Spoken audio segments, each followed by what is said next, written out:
Hey, comrades, good morning. Hope you're all doing well. So we finished up scenario 1 of Shining Force 3, which stars Synbios and his crew with the Republic. So scenario 2 is on the docket next. And the fun thing about this, so if you're playing this these days, like back in the day, or if you somehow have all these discs and the translations, or you read fluent Japanese or whatever, you would just pop in the disc for scenario 1, and then you'd save your game at the end, and then you pop in scenario 2, and then it just you can pull the save file directly. So all the choices you made, all like the sync points and your levels and items and everything get carried straight on forward. Now, I'm using Metafin, but I assume it's the same with like OpenEmu and Pico and whatever else, where the way these emulators work is their save files for the game are all saved as like separate files based on the name of the game, like the actual name of the file that you're playing the game from. And so the way I handled this was I started up scenario 2 and played it enough to like get a save file, which you just have to pretty much start and begin a new game, and that should create the save file. And then I exited out, and then I went and found the save files in Metafin, which are just in like they're in an SAV folder within the Metafin folder. And then they had all my Magic Knight Re-Earth, all the Shining games that I've been playing on the Saturn and whatnot, the save files. And then I just copied all the Shining Force 1 and 2 files, put them in a different folder just in case. And then I renamed the Shining Force 1 save files, specifically the BRK and the BCM, as the same name. I just copied the name that the Shining Force 2 game had created for its save files when I started playing it, or Shining Force Scenario 2. And then copy them onto the names of the scenario 1 files that I had made copies of, and then put them back in the save file, and that worked. It was that simple. Like, it sounds more complicated when I'm like describing it because it's like multiple steps, but the multiple steps are really just like cut and paste a few different times. So it worked great. So then when we start, we are gonna introduced to our fairy friend who like wakes up the old man who's like telling the story, and he's like, oh, and then you're like, what do you want to do, fella? And then you hit like begin, and it's like, would you like to pick up from your last save file? And you're like, yes. And then it gives you the options of the save files that are on the drive, which is just the one, because I just used the one save file.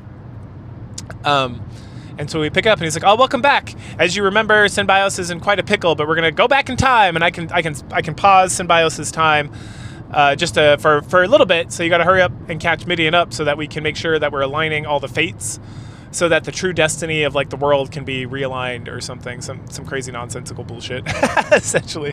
And it's like, cool, bro, sounds good. And so we begin the story, and we roll right into it. So we start with Prince Medion. He is in Cerebrand, back at the beginning of the game of scenario 1, right? And he's just sitting on the docks of Cerebrand, and we see Campbell along with like 2 other characters, Sistius and God, they have like such fucking weird names. I wrote them down so I could not forget them, but they're not none of these names in this game are like really all there. It's Synthesis and Uedo. Then they're priest and mage respectively. Campbell is Dantaris, right? He's the knight, and then Medion is the hero character with the sword, just like Synbios. And in this, then now, since we are possessing or taking control of Medion, he is the silent protagonist. And then, fun story, we get Synbios finally speaking, and he does not respond the way I imagined in my head. And granted, that could be, again, if you saw the last video of Shining Force 3 Scenario 1, I mentioned that I think that version is just the original Saturn version that I played way back in the day that got translated, and then this version is actually the translation, because I feel like already it like reads differently. Like, it doesn't read like it was the same translation crew that did the translating.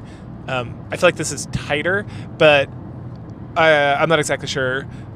But that's kind of my general vibe. Anyway, so they're just standing around on the docks. There's a whole bunch of cargo and stuff. And then Campbell's like, everyone's like looking over at Medion, who's kind of off on his own. So he kind of, Campbell like rolls up and he's like, hey bro, you doing okay? And then Medion's like, ... Fuck. And I don't know why. Why do you do this? You literally wrote the dialogue for all these characters. Just fucking use it. Anyway, Campbell and Medion talk about how pretty much Campbell tells us in no uncertain terms that Medion is pretty bummed out, that he feels lonely, that he misses his mommy. And then Campbell's like, oh, I saw your mommy a couple days ago. She's still as beautiful and gorgeous as always. And it's like, sweet, more MILFs. This game loves MILFs. Basanda, Margaret, this chica. I'm still all about the masculine because I'm not a MILF guy. But yay, more MILFs. He even says some crazy comment. Because he's like, oh, I got a message for you from, I think it's Melanie, Lady Melanie, if I remember correctly. Anyway, Medion's mom. And it's something like, oh, I'm so excited, Medion, for you to finish fucking around and doing your bullshit soldier thing so that you can come be with me and we can live our lives together forever in peace. And it's like, wow. Okay. It's more MILFy than I was like initially led on to believe.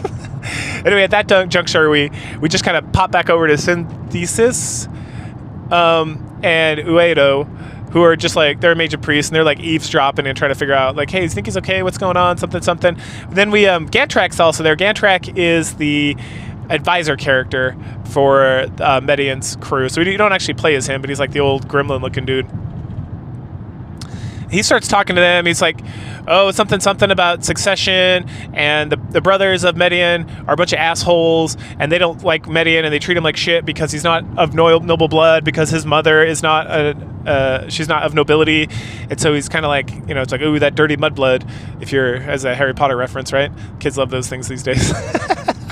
And it's not just his brothers, that the other generals kind of treat him like shit too, because he's like, oh, it's just fucking this asshole. He's like the youngest prince, and who gives a fuck about that guy?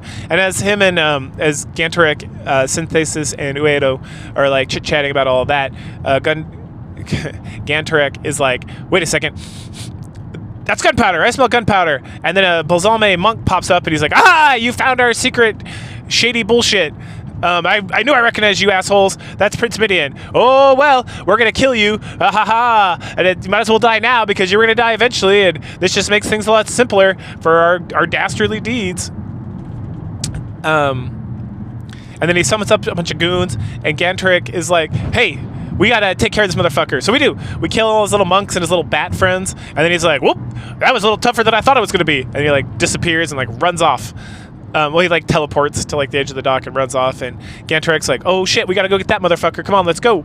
And like, oh man, he could be anywhere. And so then we sign Synthesis and Uedo. They are sent to like the north section of Cerebran to check it out, while Campbell, Gantrak, and Medion head to the west section. And so we just wander around. We hear about like Republican soldiers being around, and this brings us to that point in scenario 1 where Medion and Symbios first meet. And the fun thing is, again, is here we go. So we hear Dantarius' voice. Campbell's like, I know that guy. I fought him in the war, and he's a super tough guy. So we roll over there, and then Symbios is like, after they pull the whole thing where Campbell's like, okay, I'll let you guys fight Dantarius, but he beat the shit out of me, and I'm much better than you guys. And they're like, oh fuck, we're gonna get out of here. Sorry. And they all leave. And then Symbios like rolls up and he talks, and he's like, oh, I'm so sorry for causing this disturbance. We didn't mean to. We were just checking out these like crazy monks, and you know, Medion is like ... which we know because play the other fucking game. Then Medion's like, oh yeah, we had some issues with some monks at the dock over there. It's so stupid. I don't know why they do the silent protagonist. I get it for like a lot of these games, but in this one it's like you literally wrote dialogue for all these characters and all these scenarios. Like, why? Well, not all, I guess not all the scenarios. Maybe it's just like it's lazy, but like in portions like here we know exactly what he says. It's like, man, just write it. I don't understand. Anyway, so I guess it does make a little bit of sense. At that point, there's everyone's like, you know, oh, you're so great. Oh, you're so great. I've heard great things about you. Oh, you're the son of Conrad. That's great. Oh, you're Prince Medion. I've heard you have great sword skills. Jesus Christ. All right, quit the dick writing. And then there's like the explosion, as we had experienced before. And Symbios is like, oh man, we gotta go check out the Republic. Sorry, we can't stay longer. I hope we can be friends. Yada yada. And they take off. And then Gantrak's like, we need to head to the command center and see what's going on. That's where all the generals and your brothers are going to be hanging out. So we head over to the command center, and we discuss, like, I don't know where Uedo and Synthesis are, but we got to just head in here and kind of figure this stuff out, and you got to do your duties. And they'd just be we want to bring them in anyway because they're goofballs. And so we head in there. Then we switch over to Synthesis and Uedo. And one thing that's interesting about this carryover too is that all like the hidden items you could find throw out towns. If you've already been to that town with Symbios, like here in Cerebran, and you got them all, which I did, they're not there. So, won't. Not a big deal. It's like usually just potions and kind of, some of these stat-based items are cool, but they only give you like 2 or 3 points, so it's really not like that game-breaking. It's just like a little oomph, and there you go. And I literally didn't use them till like the very end of Scenario 1, so like, whatever. Anyway, Synthesis and Uedo, they wander up and they're like, oh, I must be in the command center. And like, should we go in there? And it's like, nah, those guys hate us. And if we interrupt them, it's going to make Medion look even worse. Let's just head back to HQ and figure out what's going on. But then when they turn around, they see General Cruort. We didn't really deal with him. He was like at the very beginning of the game in Scenario 1, and then we never saw him again. But he's shady as fuck. And they're like, oh, what's he doing? And then he's like, hey, where are you? What are you doing? And then, dun, dun, dun, he is meeting with Fial, that asshole. Fuck that guy. And then, so they are talking, and Fiala mentions that he was delayed because he ran into Synbios, which is like the first or second battle of the Scenario 1. And then they discuss their plan, and they don't use any specifics, but like, oh, the plan's going. How's the plan going? Oh, we got this thing. Plan. Everything's going well. Plan, such and such. So that's shady. And since we beat Scenario 1, we already know that the Bulzome sect is teaming up with the Empire to cause problems and to fake like the disappearance of the Emperor so they can have justification for attacking the Republic and all that shit. Anyway, and we already know that the governor is a betrayer, that he's part of this whole thing and he's a part of the Bulzome sect. But just in case you never played the Scenario 2 and you just played Scenario 1, or if you never played Scenario 1 and you're only playing Scenario 2, Cruort mentions that the governor is in on the grift as well. At that point, Flael takes off, and Cruort opens like a secret passage with a key and like disappears as well. Synthesis decides, hey, we need to follow Fial and see what's going on. So they do. Then we skip back into the command center where we get a lot of like, it's a very long sequence, and it's just like the sequence with Symbios in Scenario 1 where it's a lot of like, it's a lot of chit chat between a lot of people, and essentially they're just trying to get you caught up on like the situation, like the political situation in the Empire, while the other one is for the Republic. So I'm going to try to run through this, but we get Arwen, who's a super asshole as usual, and then there was like a previous discussion that we were not involved with at all. That was about how like we know the Republic didn't do anything. They didn't kidnap the Emperor. They didn't do any of this shit. And everyone's like, "Oh, what do you know? You're just a piece of shit. You're just a mudblood. Fuck you." Right? Like they're being real assholes about the whole situation. And no one believes us the monks are involved. Like, oh, those monks, why would they do that? It doesn't make any sense. And then at some point, Cruort rolls in, and he has one of the Emperor's guards who's injured.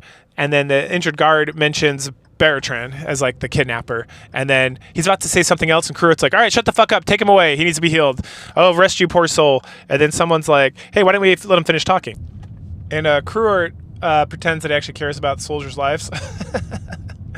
And it's like, oh, no, he needs to go healed. We need to make sure he's okay. We can talk to him more about it later. I'm sure whatever you're saying is just some old bullshit we don't need to worry about. And everyone's like, yeah, that makes sense. And he's like, the fuck? And that then someone, Erewhon probably, brings up that his report, the report of this injured guard that was with the Emperor, completely contradicts what we were saying, and so we can go fuck ourselves. Then we get some more chit-chat from like Franz, who's one of the generals. The other thing I'm going to mention is, so Medion's in the middle with Campbell and Ganteric, and then on like the left side is Arendt with like the generals who are loyal to him, and on the right side is the oldest brother, Medion? Something like that, with the generals that are loyal to him. And so Franz and Spiral, and then this owl guy, Brisby, I think, are loyal to the oldest brother. And then you got like Gazelle and Cruort and a bunch of guys we killed in the first scenario are all loyal to Erwent, something like that. Anyway, so then Franz and Spiral get into it because they're engaged, and Franz wants to protect Spiral from fighting, even though she's super good at fighting and stuff, as we saw in the previous scenario. But so Franz like heads off to like do something, and then we want to go help, but then the brothers refuse and say fuck you. And the Cruort mentions sending Medion's forces, like his actual army, not just like the small crew of the force, with another general who has more experience, because Medion's just gonna fuck it up. And everyone's like, oh, I love that idea, let's just give his army to Gazelle, he'll do a much better job, like that way his army can get experience, because Medion can go fuck himself. That's really fucked up. And Gazelle is the guy we kill in Railhead with Medion's help. So fuck that guy. We got our revenge on that motherfucker. Anyway, so Gazelle heads out to Railhead and do some other stuff, and then we have to like stand around for a bit, and then it's literally like the game kind of like, it looked like it froze for a second, but it just goes dark for a little bit and then comes back, and then someone's like, Franz hasn't returned yet, maybe we should go check that out.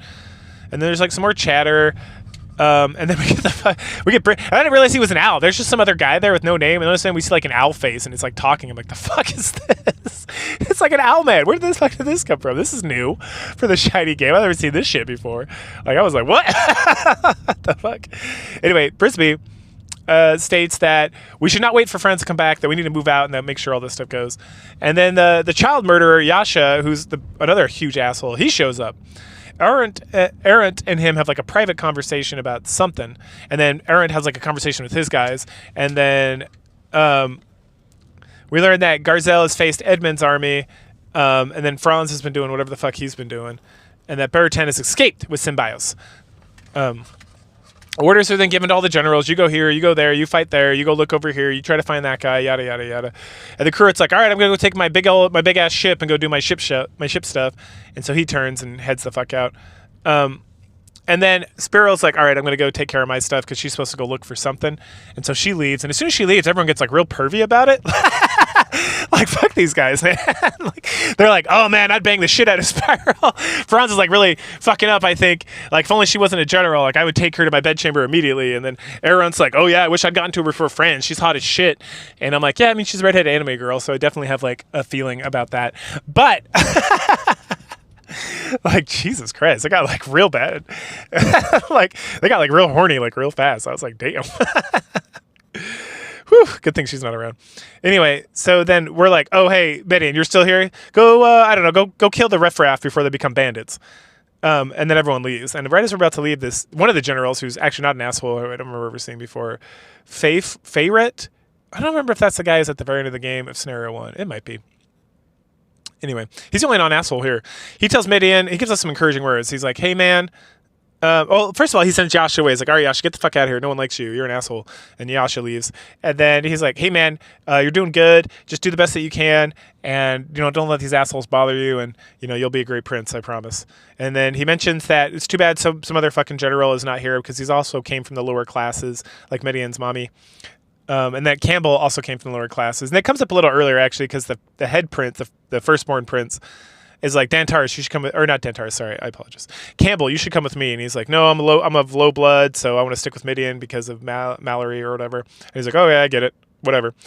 And then at that point, it's time for us to head out to clean up the riffraff. So as Medion crew begin their journey with their little army of just Campbell and, and Medion, Synthesis and Euroto run up and they confront us. They're like, hey, we heard you want us to go to Gazelle's army. And then it's like a whole conversation about like, no, that's some bullshit. And then they're like, hey, did you know about Cruort? He's like a sneakypotamus. He was like talking to this Bulzome guy, and he's a real asshole. And then Campbell gets like real upset. He's like, the fuck, they're like doing all this stuff behind our back, and they're trying to trick us and do all this shady shit. But whatever. It is what it is. Since the two of them, Synthesis and Euroto, they escaped getting dragged off by Garzelle's army. We now have the minimum requirements for an army, I guess. Like that, they literally say that. Like, good. With you two here, we have the minimum requirements to have an army. We got a leader, a knight, a healer, and a mage. Good enough. Good. Okay. Well, to be fair, that's how most of these games start. So facts. All right. So we leave Sarabrand, and as we're leaving, we see Spiral and her forces. They head off to Dusty Village for some reason. So she says something about not being able to catch up with Varlant at this point, the Republic General Varlant from Scenario 1. Don't worry, we take care of him later. But she also mentions that she was able to destroy most of his forces, except for the one battalion that kind of escaped, that we take care of at the railhead, as we already know from Scenario 1. After Spiral and her White Knights head off, Basanda shows up, and she's like, and we need to take care of her. We're going to go figure that out. And so some other monks appear ahead of us, and then she again mentions to, absolutely nobody that some other generals, or the other monks, I can't remember their names, Gortur and Desharon or something, they head off. And then at that point, Basanda heads off to Dusty Village. So at that point, Fial also pops up, and he has this whole plan. He's going to battle us because he's bored, and he waits for his ship. Oh no, he's just gonna. What's he gonna do? He's gonna avoid battle. He's just gonna go over and wait for the ship, and then he's gonna depart and go take care of whatever he needs to take care of. At this juncture, Synthesis finally sees Felial and announces, "Hey, that's the priest we saw earlier. We need to take care of that." And then Felial is like, "Oh, okay, I'll take care of you, motherfuckers." And then Uado, there's like a back and forth. Uado calls him. He's like, "Hey, they're when we were at the peace conference, blah blah blah." And then Gantrik's like, "Hey, instead of killing him, we should probably capture him so we can ask him some questions, see what's going on." And then Felial laughs at us. He's like, "You're foolish." The battle then begins, and so we can choose to pursue Basanda or Fiale. Either way, we're not going to catch them. Basanda leaves some monks behind. Felial just like wanders over to the coast, and eventually a ship picks up from him. The bigger deal. So we got a couple pairs of monks. Like, no big deal. Whatever, we can take care of it.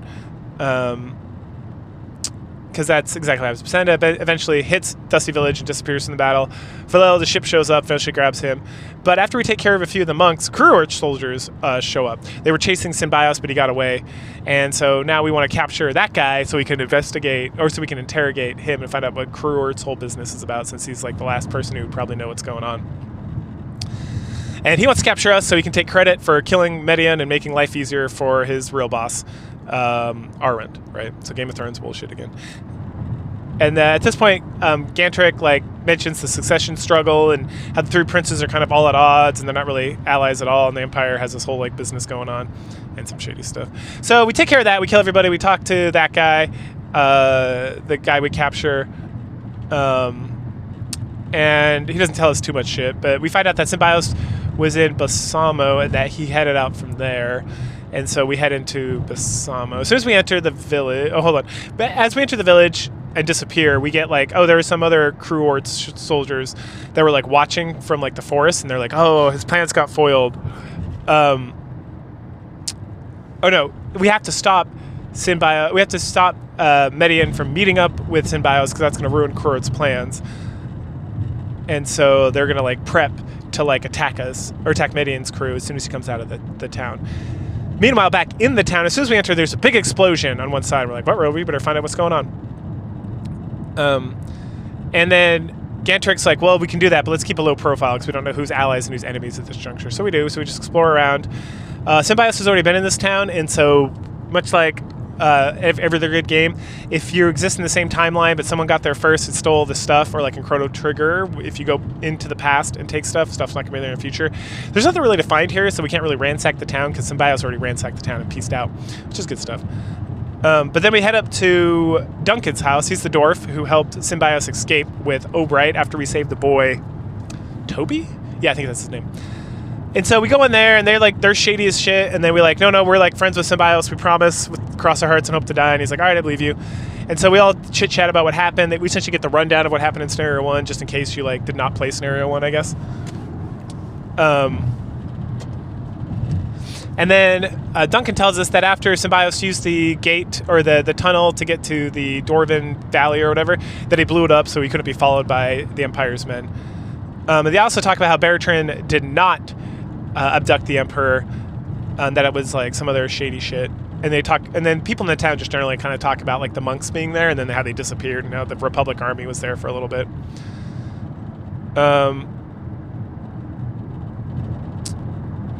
Let's see. Duncan talks about the Imperial generals are all assholes, but he can tell like Medion, or no, the Gantrik like backs us up. He's like, no, we're not like that. And then someone mentions, I think Duncan mentions that Medion is different because his mom's of like low birth. And then everyone's like, yeah, that sounds good. Campbell at some point says like, fuck it, or damn it. And Toby's like, he's never heard a curse word before. It's pretty good. Like, I was like, that's awesome. Definitely, going back to like my previous statements in the first scenario and this scenario, like there's the translation I played was the original translation in Scenario 1. This is definitely a different translation because it's written so much more clearly. Like everything makes sense. There's no point thus far where I'm like confused what's going on. And then there's curses and stuff like that. Like it's very good. So whoever, if you look up like the Saturn translations, like the I think it's version 2.5 is what I'm playing, or 1.5 or 1.25 or something, of the Scenario 2 and 3. I'd go back and like find Scenario 1 and see if he translated that. I can't remember. I don't think he did. Otherwise I probably would have grabbed it. Or the group who did it, he, she, whatever, I don't know. It's like just like a name, like a random name. But excellent job so far. Like the translation is 100 times better than like whoever translated this originally for Sega, so good for them. All right. So we decide, hey, we need to figure out a way to follow Symbios and touch base with him and make sure we're all on the same page and like help each other out. But as soon as we leave, Kruart's forces attack us again. Wah wah. Which is not a big deal because there's only a few of them in the forest. But then they were shortly joined by Cerebrand's forces, who are also not that hard. So we just kill, and there's some monks that show up, so we kill them. And I can't remember if there's still bats in this level, but I'm pretty sure they're... No, I think we're done with the bats.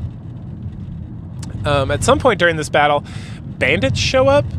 The bandits mention that Basanda has encouraged them to seize the day because of all the chaos going on and to increase their criminality, and so they all bounce out. And these are like the bandits are the ones who we run into when we're trying to like ransack ruins, and we fight them to ransack ruins.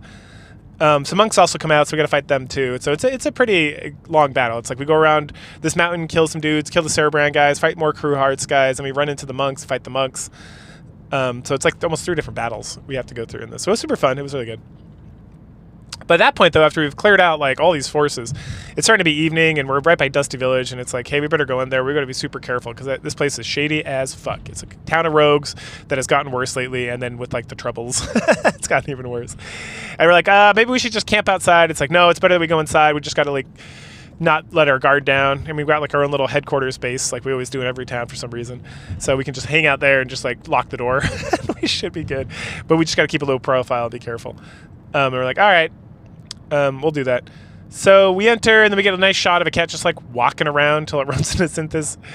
And she's like, and then it's like runs away. And then we talk about how the stay there over the evening wasn't that bad, and that it was okay. And then someone says something about Medion not being used to it, and then Campbell's like, no, I took him to like the red light district once. And then Gantrak's like, he's like completely aghast. And then Synthesis is like, yeah, that's where they met me. Oh my goodness. And I'm like, was she a prostitute?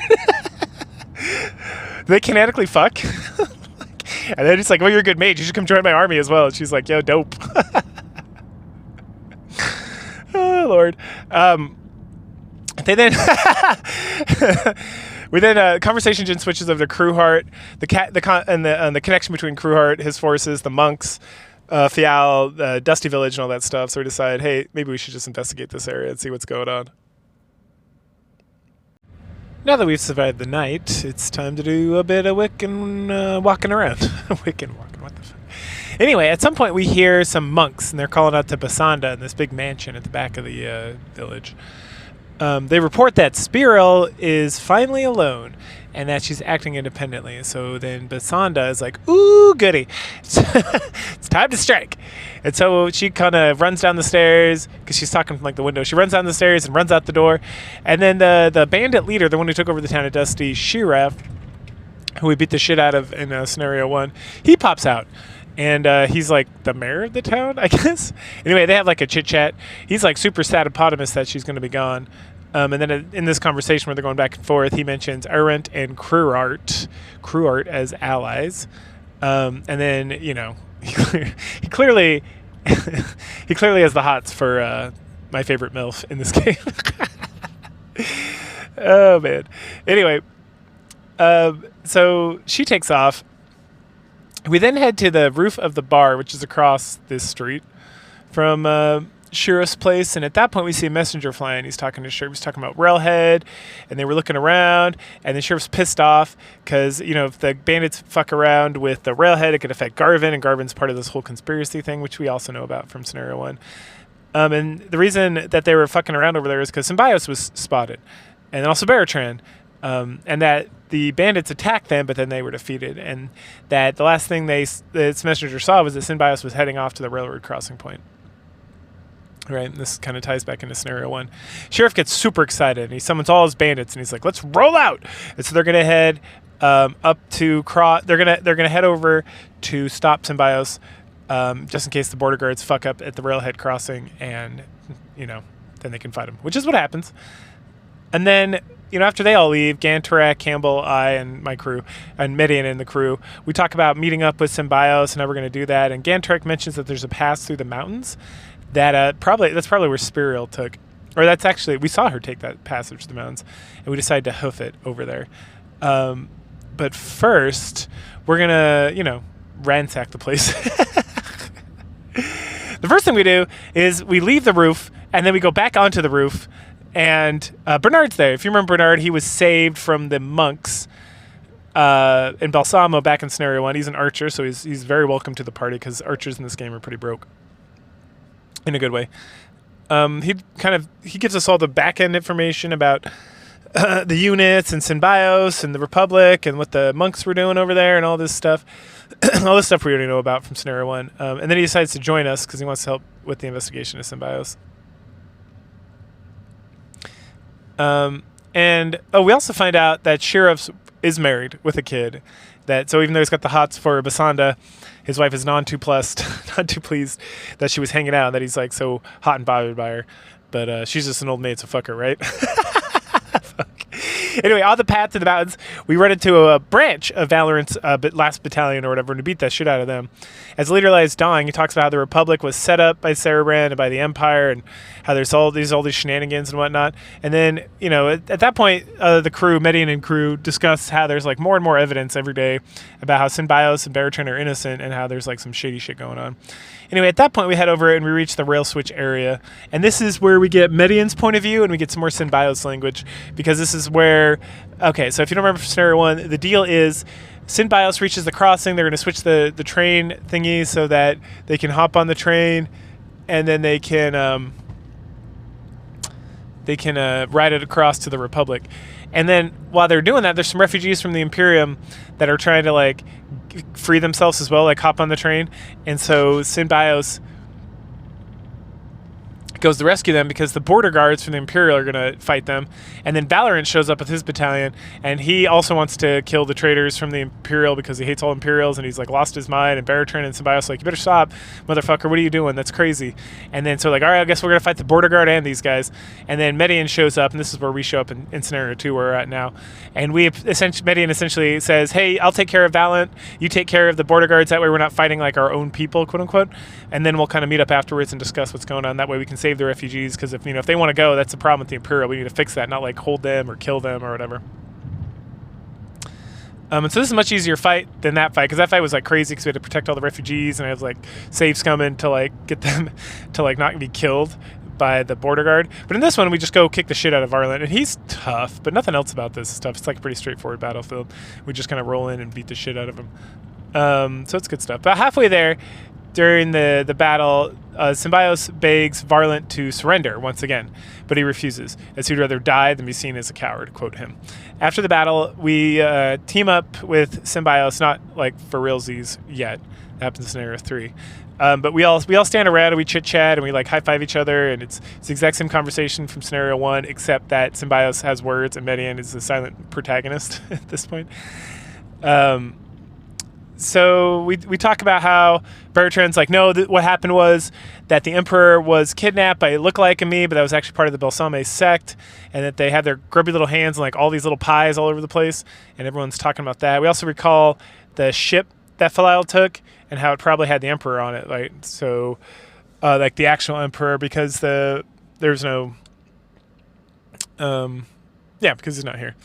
We then get a conversation. Medion's crew gets into a conversation about Rogan, who is very sympathetic to Medion, as previously mentioned at the beginning of Scenario 2, and how Medion's forces can combine with them and be a great force to rescue the Emperor.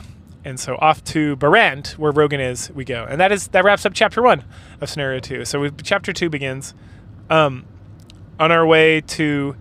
I'm trying to remember the name of this. It's like Arnadect. They have a ship. They have lots of ships, so like a ship city. But on the way, we stumble upon a bunch of corpses from several factions. So there's dead members of Garzel and Spiral, they're Imperial generals, and then there's dead Bulzome monks, and there's dead Republic soldiers. And everyone's like, fuck, what happened here? This is crazy. And then Synthesis is like, hey, there's someone who's still alive. And it's one of Spiral's men, the White Knights or whatever. And so we go talk to them, and they mention that Garzel and Prodin fought, but then Spiral came in to reinforce Garzel, but that it was a trap. And that Basanda had put a spell on Spiral. yeah, the Basanda put a spell on Spiral. Oh wait, no, and then hold on. Garzel and Pruden fought. They mentioned to the occurred. Yeah, so I didn't take good notes, but from what I remember, so Garzel and Pruden are like fighting together, fighting against each other, and then Spiral showed up, and then because of Basanda's machinations, instead of like teaming up together, they like Garzel's men joined Pruden's men and fought Spiral, and then when Spiral was like weakened or like alone, then Basanda like possessed her and took her away, and then like Pruden like pieced out to Arnavect, and Garzel's men like dispersed. So it was kind of like a crazy battle, and that's why there's all these like dead random people and whatnot. And so we just keep heading to Arnavect because they might have more answers there, but also because hopefully we can secure a ship. In there, in the little boat town, we hear about how Broden's forces have been... Oh, we hear some of Broden's forces gossiping about how they're trying to get the fuck out of here and head back to the Republic, and that he's here, and that there's a boat, but there's only one boat left that can, like, hold an army, and so they're trying to get it, but, like, it belongs to, like, the chief of the village, or the mayor. I think it's the chief in this town. Yeah, it's the chief. And they're not going to let him have it or whatever, and they're like, oh, we better get going. They also talk about fighting Garzel. They kind of reinforce the blah blah blah. They were fighting Garzel when Spiral showed up, and that Mama Basanda showed up, whispered into Garzel's ear, and Garzel teamed up with Pruden to fight and capture Spiral. Yeah, we already talked about that. Spiral was captured, and the monks of Garzel took her. Oh yeah, okay. Then the monks took her north with Basanda. Okay. Campbell and Ganteric start talking about how Garzel is a member of Arwen's crew who are like teamed up with the Bulzome monks as part of like the succession crisis or the succession wars or whatever. And then it's interesting because the only way Garzel must have been like hypnotized or magic, because he hates the Republic, and there's no reason. And that it's very irrational behavior on his part. It's very interesting. Eventually, we're stumbling around, and we find Pruden and his work wife, Stella. And they're still in a ship to escape. And they're like ready to go. Like, well, Stella's ready to go. Pruden and some of the men are just hanging on the dock still for some reason.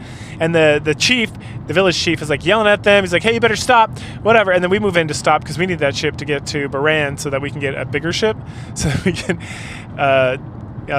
hunt down the Emperor. All right. And then as we start moving so then the battle starts, and so Stella and two birdmen are like on the ship, and then Proden's like in the middle of the map, and then there's like the rest of the army's like spread out across the dock. So we start fighting, and as we start moving to certain areas, Stella will like launch rounds from like the cannon on the ship and destroy parts of the dock, so kind of hampering us from doing what we need to do. And eventually we like work our way around and kill, and then Stella's like, you gotta come on here, sir, because she's like a lieutenant and he's a general, which is like, it's a lot of like fraternization issues going on. We're talking about fucking they're like love tryst, and I'm not just saying that. I'm not just calling her a fucking work wife, by the way. A lot of the times I just say shit because that's what it looks like to me. But this is legit. Like, they're legit in love, but like very coy about the whole situation, and they haven't really confessed. And so Stella like sacrifices herself by having the birdmen carry her over and picking up Pruden, and Pruden comes on the ship, and they like release the ship, and she's like, I will stay here and die to fight this imperial scum so you can get away, my love, you know, like literally. And so we kill everybody. We massacre Pruden's like entire force, except for Stella. Because then we walk up to Stella with Medion, and then she can like chit chat with him, and we'd be like, "Hey, we're not going to fight you," because what do they say? So we talk to her instead of fighting, and we chit chat about the Emperor and how we don't attack fleeing enemies, and it's like it's like that meme where it's like, we are a noble general. We do not kill fleeing enemies, and then like Ganterak like looks to the side, and there's just a mountain of corpses all over the dock, and then he looks back and says, yes, we don't kill the enemies. Like, what the fuck? What are you talking about? We massacred like so many. Whatever, peons, who cares about privates, right? Anyway, so we explain that we need to get to Baran, so we need the ship, and that's the only reason we like barged in here and started fighting. And nonetheless, like, both of us are just trying to steal a ship from this poor village that doesn't have much.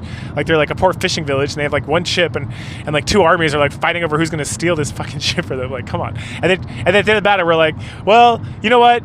You can have it because you two are in love and you need to escape. And it's like the chief of the area is like, but by ship. Like, you guys are agreeing. You're like, it's like a conspiracy to steal his ship. Anyway, and we'll just find another way to get to Baran, where Rogan's battleship is, and hang out with him. So at that point, Proton comes back because he was like knocked unconscious, I guess. He says something about like when he fell, he got knocked unconscious. And then they have like, oh, I'm in love with you. Oh, I love you. Oh, it's so cute. But Stella still doesn't trust us. And she's like, no, my love, you must vamoose and get out of here. I can't trust these Imperial scum. And so then Medion and Campbell and Ganter go, all right, look, we're going to like back the fuck off. And then you can get on the ship and you guys can sail out of here, yada, yada, yada. And so you can be with your lover because it's very sweet. And everyone's like, oh, you guys are cute. And so we back off, and then she hops on the ship, and they start sailing off, and then we can have like an adult conversation now that they're like completely free from like our machinations. Anyway, we just like, oh, we wish you well. We'll figure it out. Don't worry about us. I don't know why there's no reason for us to even come here and kill. We came here and killed all your men, and at the end of the day, you just left with the ship anyway. There's absolutely no reason for us to even fight this battle. Except that Proton now announces that he will help us in the future at some point, probably in scenario 3. All right, then they're off, and then we're all standing around being like, oh, that was sweet. And then the chief rolls up with he calls him his daughter, and I feel like that's got to be a mistranslation, because when we go and talk to them later, it's like, this is his wife. There's like a little kid in here, and like no other person is like a wife and like a father-in-law. So this is like the one part of like translation I have words with thus far, which is a lot better than the previous game, which I had a lot of words, I had a lot of thoughts about the translation effort. So not bad. Anyway, so then the mayor's like, oh, hey, we really respect the fact that Medion chooses love over war, and we want to help you out. And then my daughter / my wife, maybe both, I don't know, who knows, is so impressed that she wants to tell you a little secret. So there's a secret passage there's like a secret tunnel that goes under the canal, which will lead right to Baran that no one knows about except for the chief and his wife. Because it's super important to keep it a secret. And so as long as we promise not to tell anybody about it, they'll tell us where it's at. And so we're like, yeah, that sounds good, no worries. And so he salutes us, and it's like, all right, you head north of here by a waterfall, I think, and then you click on a rock, and it'll open up the cave. And we're like, okay, sounds good. So then we head off. After that point, Campbell's like all juiced up. He's like, yeah, let's do this. And so off we go. So we wander around the town, get some, raid the place for items and whatnot. And then as we head out of the town, guess who shows up? Hey, it's Zero. Remember Zero, the Birdman, Elder's little brother from Scenario 1? Yay, he finally showed up. He tells us kind of the stuff that Symbio sent him over to tell us, that there's a lot of strange shit going on, and that we need to be warned, and that, there's a lot of creepy stuff that Sheriff said. He mentioned Medion specifically, and how he's a nuisance to the Empire, and how they want him dead, right? Because of the succession crisis, which is something we kind of like already figured out, but it's nice that we get a Birdman character to come help us now. That's great. He also tells us that the bridge to the Republic, or the bridge the train was on to get to like where they needed to be, got destroyed, which we know about as well.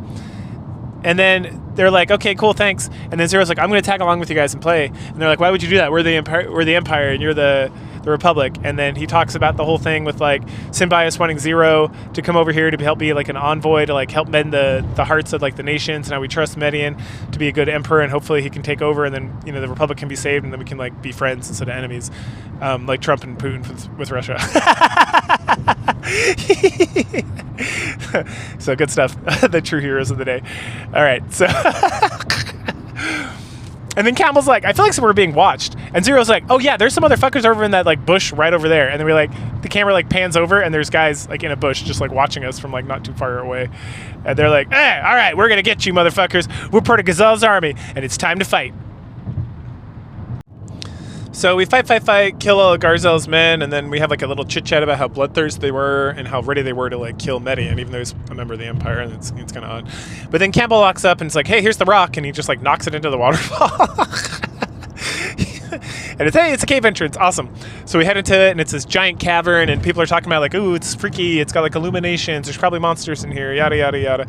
And then we hear this like awesome scream, and it's so well done because we get like a, the whole game's like text bubbles or whatever.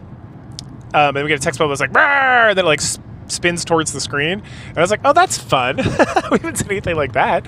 We're like getting creative with this stuff. And then we see an old man who like collapsed through the waterfall onto the ground. He looks really fucked up, and he's like right on the edge of falling off.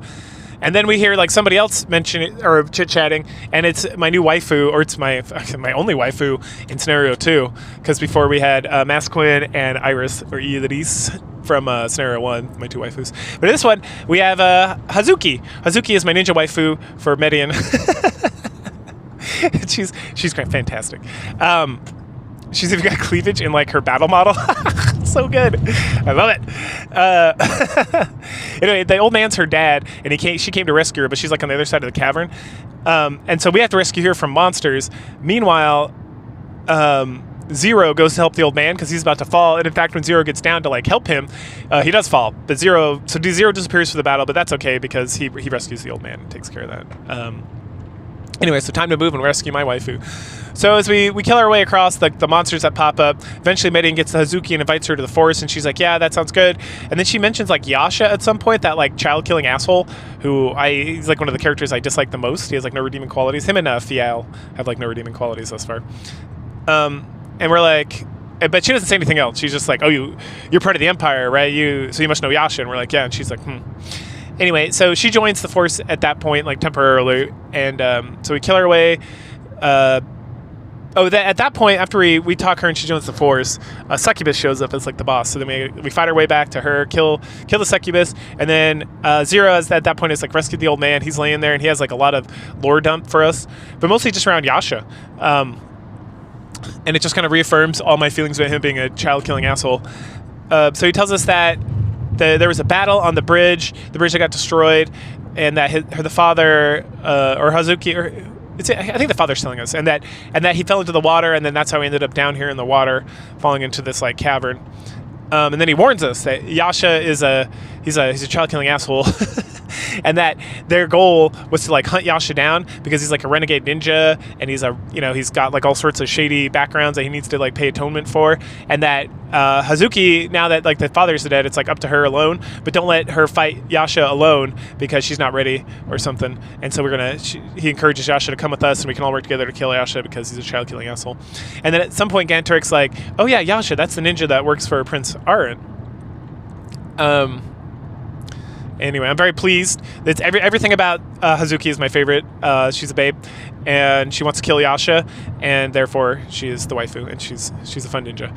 Anyway, but sad times. She has to say goodbye to her father because even though we saved him, he was so injured in the battle and then the fucking fall into this cavern that he's gonna die, and then he does. And so she mourns him, and then we head out. But now it's night, and so we're like, oh man, we better like find a place to stay. Maybe we can stay in the forest. Oh wait, there's a village over there. Let's go rest over there. So we head into the village, and then it's the next morning, and Campbell, Gantoric, Synthesis, and Medion are all discussing how it was really good that we showed up at nighttime because the whole place was full of like a rebel army, like Edmund's army. I don't think we mentioned Edmund's army at this point, but it's Edmund's army from the rebellion, or from the not the rebellion, the Republic. So and if you remember from scenario 1, Edmund is the one who like betrayed the Republic because Baratrin wasn't like he's an idiot. Like Edmund is terrible. And his whole thing was like, we started a republic and it wasn't 100%. It wasn't 100% exactly as I wanted, and therefore we have to scrap the whole thing and start over because it was only like 95% what I wanted, and that 5% is unacceptable. So we have to do it again, and I'm going to kill everybody to get it. And it's like you're a shitbag, Edmonds. I hope I get to kill you at some point because you suck so bad. And then they also talk about how you're. Yado went out to like investigate because I guess he's like a monk, or no, he's a priest, so he's like the least conspicuous out of all of us wandering around here, and there's a lot of Republican soldiers, so we're trying to keep on the DL. So then he returns right after like the crew is like, man, there's a lot of noise, maybe the Republican army is leaving, and he tells us that in fact, yes, they are leaving, but they've been sitting around all morning waiting for something, and that something is dun dun dun someone, and it's an Imperial general, Garzel. Garzel showed up, met with the Republic General Edmunds, and then they all left together. And then Yado, who was like spying in on him, heard them talk about Symbiosis' army and that there's an ambush for him. And so Zero's like, oh man, we got to protect Symbios and my sister Elder, who I've never brought up for some reason. And we're like, yeah, let's fuck that guy. Like, we got to find out why these like an Imperial like Garzel is working with Edmunds because he hates the Republic, and Edmunds also hates the Republic. I mean, that's why. But they seem very confused. But before we do that, of course, it's a new village, so it's time to ransack it full of goodies. And there's a lot of goodies. There's some gold and some healing items. No rings or anything fun like that. Anyway, we're able to talk to Edmund's troops, and they give us some more information about how they're teaming up with Garzel and how they're going to fight Symbios, and how the Republic needs to fall so they can start a better Republic. It's so stupid. It's like some woke nonsense. And it's not woke as in, like, the game's woke. It's woke as in, like, the people who have, like, woke ideology, they have, like, the same mindset. I mean, those who aren't grifters, and, like, 95% are grifters, but the people who actually think that the woke thing is, like, helping anybody, like the crazy leftists, it's not even leftists, it's just like crazy woke people. Because I would throw like the crazy evangelical Christian people who want to like take all the fun out of life. They're the same way. They just want to like, nothing is perfect, and since it's not perfect, it's all going to burn to the ground and be rebuilt in like their image, because their thing is perfect and it's going to do the most benefit for everybody because they say so, and not because it's actually true, which usually it's not true. So fuck them, and fuck Edmonds. He's the worst. All right. So, we just get some more recap of like what Edmund's been up to and stuff like that. As we head out of the town, we see some of Edmund's troops fighting monsters, and they're mentioning that like, hey, it's odd, why are there monsters popping up in the middle of the day? That usually doesn't happen. They usually come out at night. And then we flip up over to Medion's crew, and they have literally the same conversation. Only they're more curious about it. Instead of just being like, oh, there's monsters out here in the day, that's weird, kill it. They're like, oh, that's weird, there's monsters out here during the day, that shouldn't happen. And then someone's like, why is that happening? And then someone's like, I don't know. And then Gantrick's like, I feel like the protection of El Basem has like lowered. And then Campbell's like, I'm pretty hard-skinned, tough. He literally says something. He says something along the lines of, I'm too tough-skinned, so I didn't notice there was a drop in the protection of El Basem. And you're like, all right, bro. Everyone knows you got a huge dick. You don't have to keep showing it off. Like this guy. Oh man. So then we got to fight our way through like a little crew of monsters, and there's little ruins for us to go fight some thieves, and I don't get the ring in there either, so I'm like really ring deficient at this juncture. I only got like 3, but I only have like 7 guys in my crew. I don't have a full 12, or is it 10 in this? Anyway, so not a big deal. But we'll catch up later with like the mithril that I'm not finding either. I don't know. I feel like I take scenario 1 so much more serious when trying to like gear up my guys and level. This I'm just kind of like, fuck it. Like I think one of my characters, Waltz, the centaur with the arrows, he's like barely hitting level 6 in this level. Everyone else is like 7, 8. I'm just like, whatever. I'll get around to it. He's so fucking slow. I don't understand these centaurs like just cannot move at all. Makes no sense. Anyway. So after the fight, Gantrek is like, I figured it out. It is the protection of Elfstone that's gone away. That's why the monsters are coming here. Which again, we know for a fact because that's literally what happened in scenario 1, and it came up. It was like a big point at like chapter 2 or 3 of that. So anyway, we continue forward, and we find this huge ambush waiting for Symbios, and we see Edmonds and Garzel plotting and discussing and everything, and they send off one of their like battalion commanders to like lead the ambush for Edmonds' side, and we're like, all right, we're going to interfere with Edmonds' side. We're going to go into their camp, and we're going to murder those motherfuckers and protect Symbios. And we even see Symbios and Baritone like walking into the ambush, not like completely, but like walking up to get into the ambush. And we're like, oh, we got to do this right now. So then we begin the battle, and then we roll into camp, and then the guy's like, oh, who the fuck are you? And it's like, we're going to fucking kill you. And then battle begins. All right, so we're fighting Edmonds' guys, and we're just killing the shit out of them and whatnot, just minding our own business. I feel like, I don't really feel like I'm over-leveled, but I gotta be, because I'm not getting that much experience from killing dudes. Like, some guys give me, like, 1 experience. My guys are all level, like, 7 and 8 at this juncture. And I get several more guys up to level 8, so I think there's only a couple. There's, like, Waltz is always, like, tagging behind. I'm pretty sure he's gonna drop out at some point, just because, I mean, it's nice to have an extra archer, but Brayden, or whatever his name is significantly stronger and quicker and just a better character overall. I don't know what's wrong with these centaur archers. They're universally been pretty bad in these games. I think that what's her name, May, was pretty decent in Shining Force 2. But anyway, once we get about halfway through, the leader of this battalion under Edmonds, he kind of freaks out, and then he's seeing that Symbios like gets to the bridge and that the ambush is failing, and then we get the part from scenario 1 where Edmonds comes out and talks all his dumb bullshit that I've like harped on over in scenario 1 video from like 2 weeks ago, and also earlier on in this video, where he's just like, oh, the Republic's not perfect, so you failed. And then Bertrand's like, yeah, I mean, we need some time. You got to figure this shit out. It's like a brand new government, and no one's ever been like a republic before. And he's like, unacceptable. We have to do it all over again. And Garzel's like, I agree with this motherfucker, because he's crazy. Like, what a fucking idiot. And then Garzel's this total bitch. Anyway, Symbios calls them out, and then we're like, hey, we're here. We got this backup, because Edmonds' troops don't come out. And don't worry about it. We got this. And then Symbiosis is like, yeah, we got this. Don't worry about this. And then we'll meet up afterwards. Like high fives all around. And so then we head back in and we kill. And then before the battle's over, we get like another scene. And this is the scene where Edmonds gets betrayed by Garzel, which is super obvious that was going to happen. And Edmonds, he like loses it because his whole battalion's like all his forces are getting massacred, like en masse. And so he's like, we have to kill Beratrin. That's the most important thing. So I can start a new republic. That's 100% exactly what I want because I'm like a woke retard. And if it's not 100% exactly like I want, then it's imperfect and immoral and degenerate and whatever stupid bullshit people say to like excuse their like terrible behavior and bad ideas. Okay. Anyway, so they he goes to like cut the bridge at like just like in scenario 1, and then Garzel like comes over and like stabs him or just pushes him off the cliff.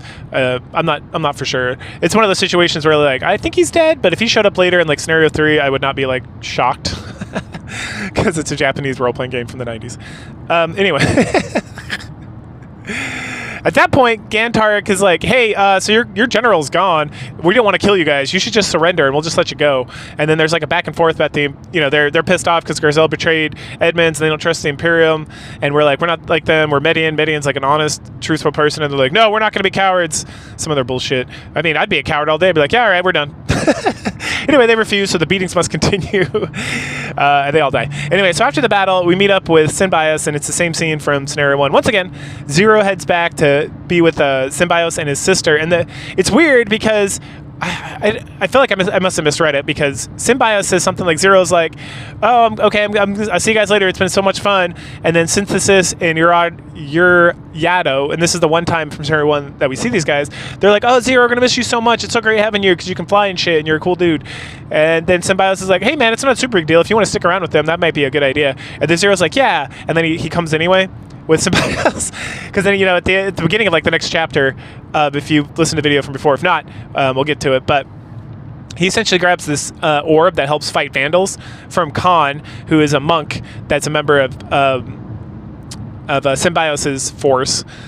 And then he like brings it back, and then he joins Medion for like the rest of the game, if I'm recalling correctly, at least from the scenario 1 point of view. Anyway, and then we get the part where Beratrin's like, hey, can you guys, since you're going south to Baran, can you check on the village of Elbasim, like with the gate being destroyed and stuff? I just have an eerie feeling about that. And Gantarik's like, yeah, that's like on the way. We'll definitely check that out. That's an important thing for us to do. And then we depart the scene that we've already seen. And then Medion and crew are just all standing around. They're like, man, the Republic's really got all this shit going on. They got like internal strife and economic woes. And then Synthesis is like, man, I always thought being in the Republic would be super cool because like free citizens, you have to deal with like your asshole brothers, Errant and the other guy and such. But I guess like there's problems everywhere. And Gantarik's like, yeah, starting a new government and yada yada, blah, blah, blah. And Campbell says something that like, he says some stupid ass shit about how like economic woes are far worse than any war. And I'm like, shut the fuck up. Like, what are you talking about? Unless those economic woes lead literally to war, it's like, what do you gotta do? Ration some bread? At least you're not getting destroyed, like shot at or stabbed or like massacred on some level. Like, shut the fuck up, Campbell. You're an idiot. Anyway, I guess he has an opinion. It is, what is that thing people say?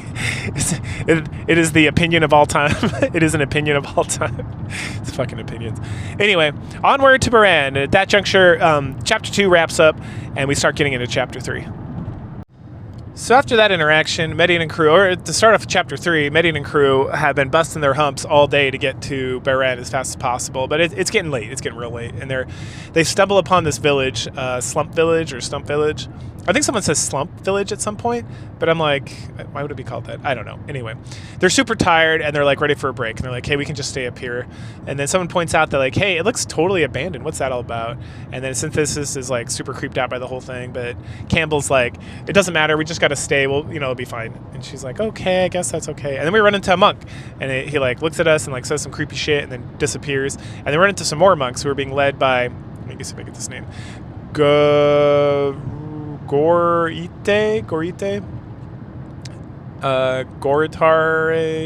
Anyway, he's one of the high priests. So there's the 4 high priests. There's Fiale, Basanda, Gorite, and Desherin, if I remember correctly. Anyway, he goes back and forth about, we're like, hey, we can't trust you, guys are evil because you kidnapped the Emperor and pretended it was Synbios. And he's like, oh, do you have any proof of that? And then Medion says like ... as he usually does because he's not a protagonist. And then they go back and forth a little bit, and he's like, well, you better get proof before you make accusations. Like, motherfucker, I don't need proofs. You guys are evil as shit. And then they like disappear. And then they ask us about, or we ask him why they're there. And he mentions they're looking for a boy with silver hair who's 12 years old. And then what's the deal with the boy? And then the guy mentions that the kid's name is Gracia, yeah, Gracia, and that he's a descendant of the Innovators. And if you remember from Shining in the Holy Ark, if you watch that video, the Innovators are like the opposition of they're the opposition of the Vandals. They're like an ancient race that was like a holy race, while the Vandals are like a dark race or whatever. They then peace out, and then Gantrek kind of tells us what we just told you, that the Innovators are an ancient race. They're opposite of the Vandals. They're holy beings. And then it's like, okay, well, let's find a headquarters and sleep. And in every town, there's like a little headquarters, obviously, because it's a Shining Force game. So then we go to sleep. In the morning, Synthesis walks out, and it's like, aha, beautiful. And there's like tons of elves and all these people standing around. And she's like, oh my goodness. And so she runs back in, and she's like, hey, there's tons of people here now. It's like totally populated and everything. And we're like, oh, that's cool. So we head out to ransack the village. We do that.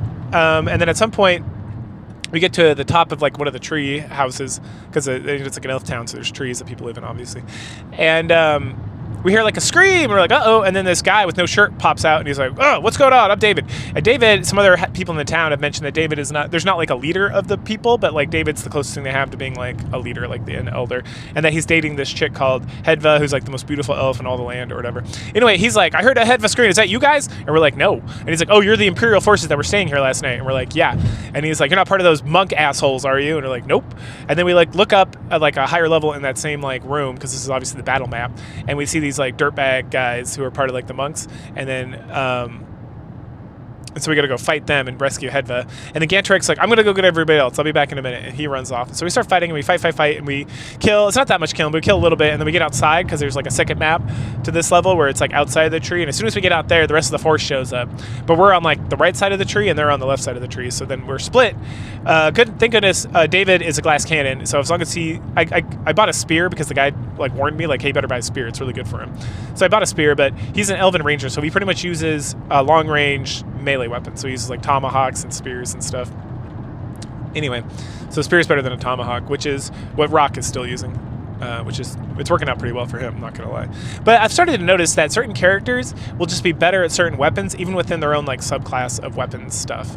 So for example, I'll buy like a spear, for example, for like one of the knights, because they use spears and javelins. And then if I try to buy a javelin that is clearly like a better javelin because it costs like way more, it is not better for them. And there's also like a secret leveling system with these weapons where they gain like abilities and stuff. There's a lot of like stuff going on in these games that's like not explained, that just kind of like occurs in the background. Oh, at some point around here, Medion got to level 10, so he's promoted, and then everyone else is like 8 and 9, so they're all going to promote pretty soon as well. Okay.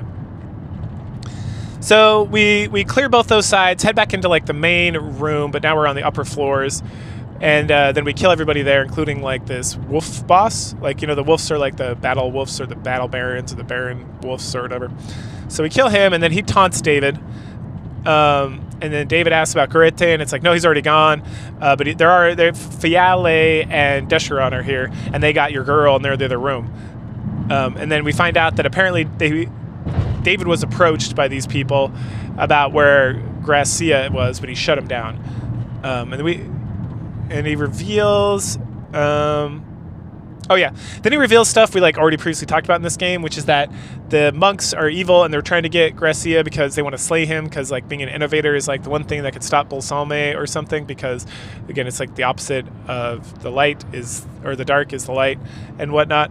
And then I get confused here, because they have like a conversation, and it seems like, so Gracia was here, and David is like, hey, I should have never let him leave, because while he was here, his like the magical force of like his innate Elbasium stuff combined with like the magic of the forest created like an impenetrable barrier or something, and that because he left to go back to the Temple of Elbasium, that the barrier got weak, or it dropped, and so then the monks were able to come in and something, and then like later on in the conversation he's like, oh yeah, Gracia was here like yesterday, but then he like left to go to the temple, and I'm like, wait, did he leave? What? So I must have just misread something or something, because I was like totally confused. That or it's just written poorly, or when the guy translated it, he was just like, that's the best he could do, which God bless him. I got no complaints for like a fan translation of anything, because otherwise I'm not playing this game, because my Japanese is hot shit. It's like very minimal, and it's mostly listening that I can kind of pick stuff up. Like reading, it'd be like all day here. Anyway, I have no idea what's going on with that, but something happened. The barrier came down, the monks came in, and then he head back to the temple. So like he knows, and then Hedva knows, but no one else knows. Okay, so then we head out to fight Desharon and Fiale. And Desharon talks some mad shit at David. And then we see that Hedva is unconscious near him. They then reveal that they used some sort of like truth serum, truth herb, truth something, and got all the information out of her. But they didn't kill her, even though they didn't need her anymore, because they wanted to torture David for not like giving over the information in the first place, because it like annoyed them or whatever, because they're super assholes. And then the crony, so there's two high priests and there's like a master monk or whatever. So he like magics over to Hedva, who's like in the middle of the map, and then he casts some magic confuse spell. And the high priests are like, oh, I love this, because they're assholes, and they're so excited to see Hedva like fight David, and that one of them's going to kill the other one and whatnot, which we're not going to let that happen. Don't worry about it. And then Fiale and Desharon head out to find Gracia. We discuss that the only way to free her from this specific confuse spell, because it's such a powerful spell, is to defeat the monk that cast it. So then we kill our way through here, and I have like a dispel rod on synthesis. So, and dispel in this game doesn't like undo stuff. It's mute. It casts mute, like from Final Fantasy or Dragon Quest or like 500 every other game in the world. So dispel doesn't allow people to cast magic spells. So we just cast a spell on her, and she walks around and does like 1 point of damage. I had to like save scum at one point because she kept attacking Medion, and which is fine because it was doing 1 point of damage. So I was like, whatever, let her, she can do that all day. And then at some point Medion like counterattacked, and I was like, God damn it, because he murdered her with that counterattack. So then we had to go back a little bit, but that's okay. And then we end up killing everybody, killing the monk, and then he's like, how did I die? I had more forces, and you guys are scrubs, and fuck you, and I was at the top of my magical game. Like literally, he's like, I had the top of my magical game. And then Synthesis and Urato are like, yeah, you can never beat us because we're friends, and friendship is magic. Take that, motherfucker. Friendship is magic. I love these games so much. At that point, we get like a tiny little lovey-dovey scene between David and Hedva when they reunite, and it's like a happy ending to all. Except, dun dun dun, Desharon shows back up to rain on everybody's parade. She is pissed off. How did you defeat my monk? He was at maximum power. Like literally, again, like he topped off his magic completely. Like what the fuck? And she's like, ooh, I'm so mad. I'm gonna kick the shit out of you. I'm so excited. I can't stand weaklings doing things they shouldn't be able to do. Anyway, she gets her just desserts here in a second because she hears a voice. We all hear a voice. And it's like, oh, I agree. I hate weaklings. Weaklings like you, motherfucker. And she's like, who said that? And then, I should have lost my place here. Oh, it's our homie, Gollum. Hey, Gollum, what's up? He rolls up, and she freaks the fuck out. She's like, who are you? You have a dark power. And she's like, I don't care. I'm going to kill you. And so she uses, like, her secret dark freeze magic. That's the most powerful magic she has. And he just, like, busts right through it. And he's like, oh, very impressive. You got some of my cloak frozen. And she's like, fuck me. But then he makes fun of her, calls her out her actions, and she's like, all this shit you're doing, Bulzome would not want you to do this. She's like, how would you know? And he's like, oh, you'll see someday. And then, oh, and then she's like, all right, whatever, I'll see you guys later. And she like pieces out. And then David's like, oh, Gollum, thank you so much, you're the best. And then we talk about, okay, we got to go rescue Gracia from the monks and do all this stuff. And then Gollum's like, well, excuse me for a moment. That's going to lead to your death. They're definitely going to kill you guys. They're much stronger, and they have like 3 high priests over there or whatever. And I have a better idea. You should head to the temple of Elbasem, or the town of Elbasem, and there you can get the staff of Baron? I wrote Besem, but I'm pretty sure it's Baron. Yeah, I said Besem twice? No. Anyway, some staff. And then Gantrik's like, oh, I've heard of this staff. Is it real? It's supposed to be the staff used by a descendant of an innovator that can destroy all evil and something. And Gollum's like, yes, that is correct. That is what it does. And that you should go there. But the reason why you should go there is because that's where they're going to be headed, because they want to kill this guy and destroy the staff so that no one will get into their plans and whatnot. And it's like, wouldn't they just need to do one or the other? Because if only innovators can control the staff, if they have Gracia, then aren't they good to go? Because they can just kill him and then no one can use the staff? I don't know. It's too much thinking. Anyway, so we thank him, and he's like, "Oh no, there's no reason to thank me. I didn't do this to help you. I just did it because I was bored and shit." It's like good old Gulm. This motherfucker, he's like the most like, don't worry about it. It's not a big deal. I don't care. No worries. He's like, I'm not doing it to help anybody. I just like to wander around and stir the pot. At that point, David's like, he really talks up his girlfriend. Oh, she's a mighty shaman. She has control over all these things, and she's the best. And she's smoking hot, and she's smoking hot. But she's not my waifu because she's with David. Unlike Hazuki, who is my waifu in this round. Oh, sexy Hazuki. We got her as Shiruken, by the way. It was awesome. So much better.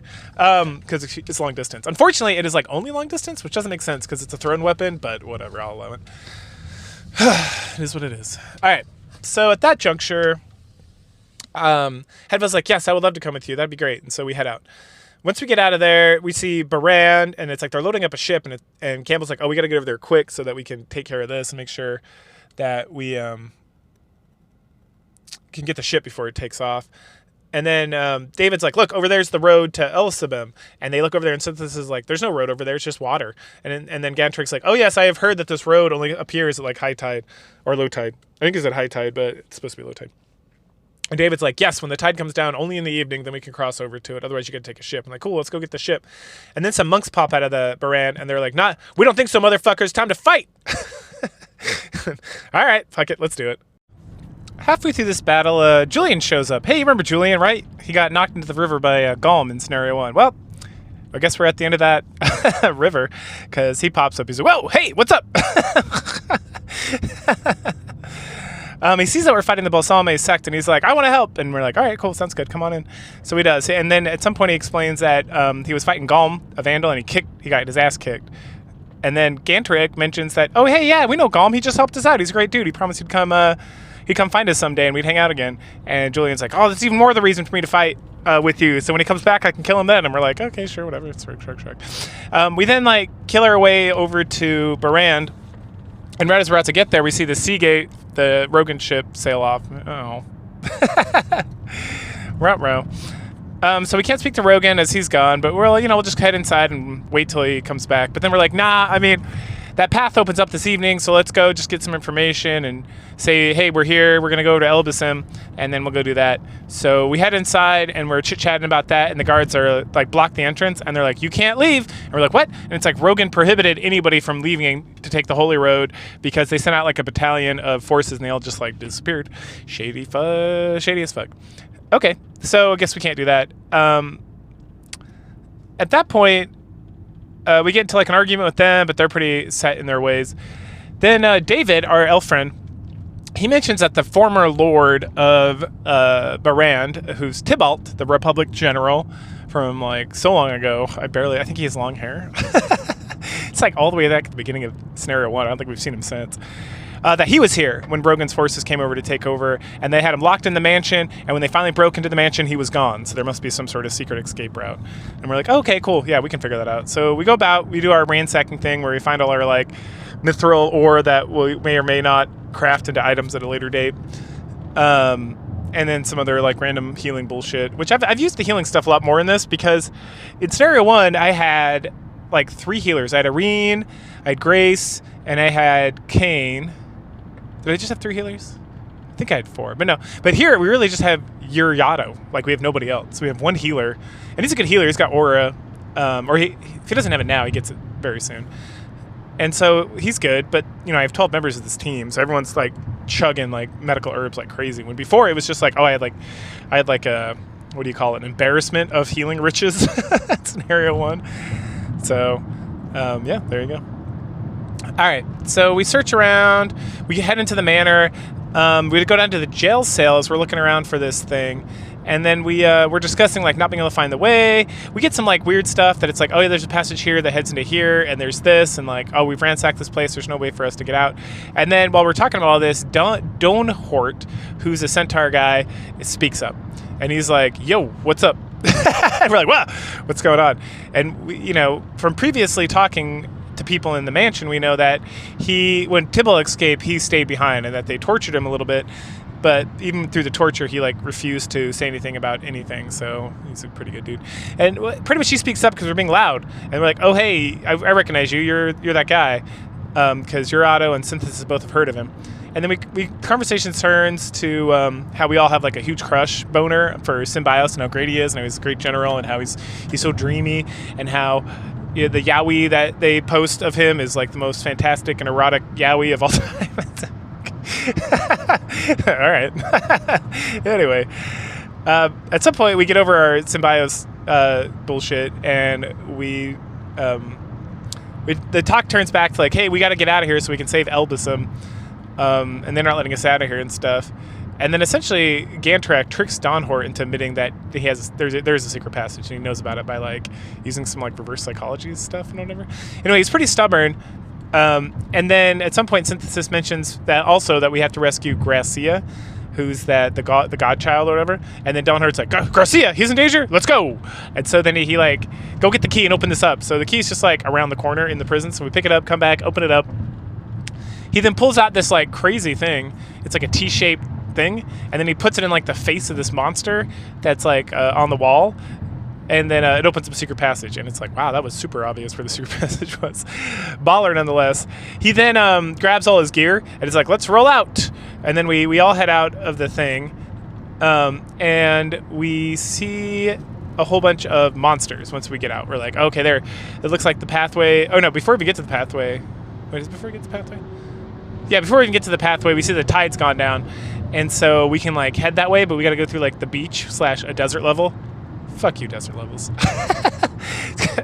The centaurs cannot play in desert levels. They literally go like one space a turn. So Campbell and Waltz and Dawnhart are almost completely worthless in this level. They just like drag their asses the whole time. Thank goodness like the bipedal people in my crew and are able to like maneuver about because it is a slog and it's not that bad. It's not the desert levels in like Shining Force 2 are like and 1 are like god awful. This I don't think there was even a desert level in the was there in Shining Force 3 scenario 1? I don't remember. I don't think so. I don't remember there being a thing, but this was like ugh, gross. Anyway, march across there. There's another one of these like what do you call them? Ruins that we can ransack and kill some thieves and stuff. And then Dawnhart mentions that he's very concerned because he's like, where are these monsters coming from? And we're like, I don't know. They've been coming across and doing stuff. Anyway, so we kill our way through all these monsters. And then we finally get to the road that's going to lead us to Elbasam through the water. That's like the tide's continuing to lower and we see like a passageway and there's like more monsters here. So we get there, we start fighting, and then tentacles pop up, and then Zero shows up and he's like, yo, did you see that crazy looking octopus monster kraken thing? And we're like, nah bro, none of us can fly. And he's like, oh yeah, it's crazy looking. And then it like pops up at some point and it's got this like dark aura. We have to use the Elbasam orb. So thank goodness Khan had the foresight to give the Elbasam orb to Zero and send him back our way so that we could actually hurt this guy. And it's like, oh, that's what killed the battalion. They couldn't even hurt this guy because they didn't have the sacred power of Elbasam to help them like overcome like the dark magic or like the shield or whatever. So sweet. So we kill the Kraken. It's pretty good. It's a pretty good battle. The tentacles give lots of experience points at this point, so it's great. Then afterwards we have a little chit chat. And then Zero is, we're talking a little bit more about the monsters and how the monsters are coming and the octopus. And then Zero mentions that it's all related to the destruction of the Elbasam statue, and which we know about because we were there in scenario 1 when it happened. And that also the destruction of the Elbasam statue has given the Bulzome sect even more power because it's unlocked like the more dark traits or whatever, and we're like, oh, we got to get to Elbasam and save Gracia before it gets even worse, before they power up even more. Dun dun dun. And that wraps up chapter 3.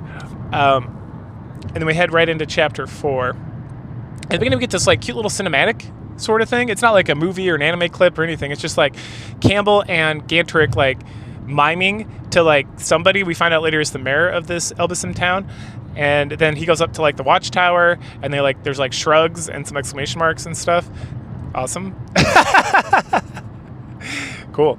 Anyway, so they return to the headquarters where everyone's chilling out to actually inform us about what the fuck's going on. So we came in, we asked the mayor for help getting into Elbasam. He refuses to help at all because he doesn't trust us because the Imperials are aligned with the Bulzome sect, which is true.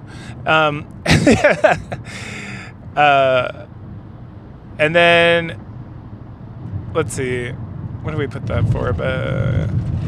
Oh, and then Dawnhort is like skeptical of like the alliance between like the Bulzome sect and the Empire, and it's like, bro, we've been doing this whole time. Like we've literally seen Crewheart and Erwent like team up with the Bulzome sect to do like all sorts of shady shit. So like, all right, whatever, you do what you want. And then Julian like backs us up as well. He's like, no, bro, I was there. That's definitely the case. And then he also brings to the table some more information that Cerebrand is also in league with the sect. What, bro? Garvin, I think is his name. And so it's like Garvin, a faction of the Empire, and Bulzome, the Bulzome sect, are all teamed up, causing chaos and trying to resurrect Bulzome and take control and power and whatever. All right. Well, the solution to getting the Elbasem people to like help us out is to go free the Elbasem people from the temple, which is what we need their help to do. So that doesn't make a lot of sense. But hey, whatever, fuck it. It's better than sitting around here, so let's go! And then hopefully we can convince them to help us out or something. Anyway, so we ransack the village for goodies, and we head out. And then as soon as we head out, there's some monks standing outside the temple, and we banter with them, and David's like, you better get the fuck out of here, we're gonna murder you. And they're like, shut the fuck up. And then all of a sudden Hera, this Elbasem monk, just like Khan, she pops up out of the forest, and she's like, hey, oops, I don't know what I'm doing out here. And then we get this really odd conversation that took me a minute to figure out, but essentially the Bulzome monks have prisoners or hostages inside the temple, which later on someone comments about how that's probably why the mayor didn't want to help us, because he didn't want to endanger the hostages. But then somehow Hera was able to get the hostages out of there. But then she got caught by like popping out of the forest, like right next to the temple, like a dumbass. But we'll just assume she accidentally got caught, and then she tried to play dumb, and then the monks are like, we're gonna kill you for escaping after we told you can't escape. And then this kid pops out, and he's like, no, we'll protect you with our lives. And then like all the people pop out, and like these people are so bad at escaping. Like the fuck? Goodness. So they want to kill him right now. And then Medion's like something with a big dot, like a big exclamation mark, dot. And so the fight begins. At the beginning of the fight, Dawnhart's like, hey, should I go rescue the citizens or should I go distract the enemy? And we're like, go distract the enemy, and we'll send a bunch of guys with you while we take Medion and some of our and his waifu, Hazuki, and a couple other people around the corner to like rescue the people. So that's what we do. We break up, and then eventually we get to Hera, we talk to her, and she joins the force. We rescue all the people, and then we assault the main temple and kill everybody. So then it's time to go into the temple, but before we do, the mayor pops out of the city. He's like, wait, come back, I have something I want to tell you. And we're like, okay. So we go talk to the mayor, and he tells us about Robbie the robot, or Roby the robot. I guess it'd be Roby, because robot, right? I assume. He's the robot protector of Elbasem. Part of the reason that these people were there is that one of them has like the eye of Roby, and that he was going to activate him to fight against the monks, which Roby would have gotten destroyed, because he's not very good. Don't worry, we get him in the next map. And he's all by himself, and there's like hundreds of these monks. Like, I think in the process of getting to the temple, fighting through the like multiple levels of temple, there's at least like 30 or 40 of these monks. So I don't know if Ruby had done much. Plus like the high priest monks, plus some other friends who run into later. Okay, we'll get there. So he gives us the map to the treasury room, which is where we're gonna need to go to get Roby. And then we get to talk to the people we rescued, and there's like an old man that we rescued. He was gonna give us some power wine, but a thief that we rescued like stole it. Like, fuck that guy, I should just let him die. And then like the guy, one of the guys we rescued, he has the eye of Roby, so he gives that to us. All right, cool. So time to head in, and this level is terrible because it's got like environmental hazards, and not like fun environmental hazards that I can just ignore. Like, it's got 3 sets of these, I don't know what to call them. They call them like, I don't know if I even wrote it down.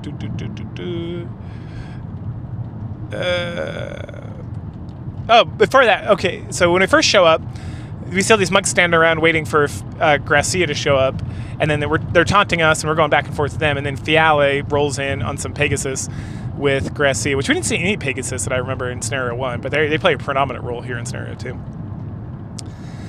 Fiale mentioned some sort of like interference, something that was causing him some issues, and we think, oh, that could have been Rogan's ship.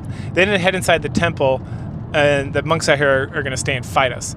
Cores, that's what they call them. So we got 3 sets of cores, and they will periodically cast like a low level like spark spell on anybody like who's like in their path of destruction, so it's like a line, and the lines move around, and so it's not like you can really predict. I mean, you can kind of predict, because I don't think it ever shot me in the same place twice. So if it had just done like an attack, we could like hide there, and then it would like hit other areas as well.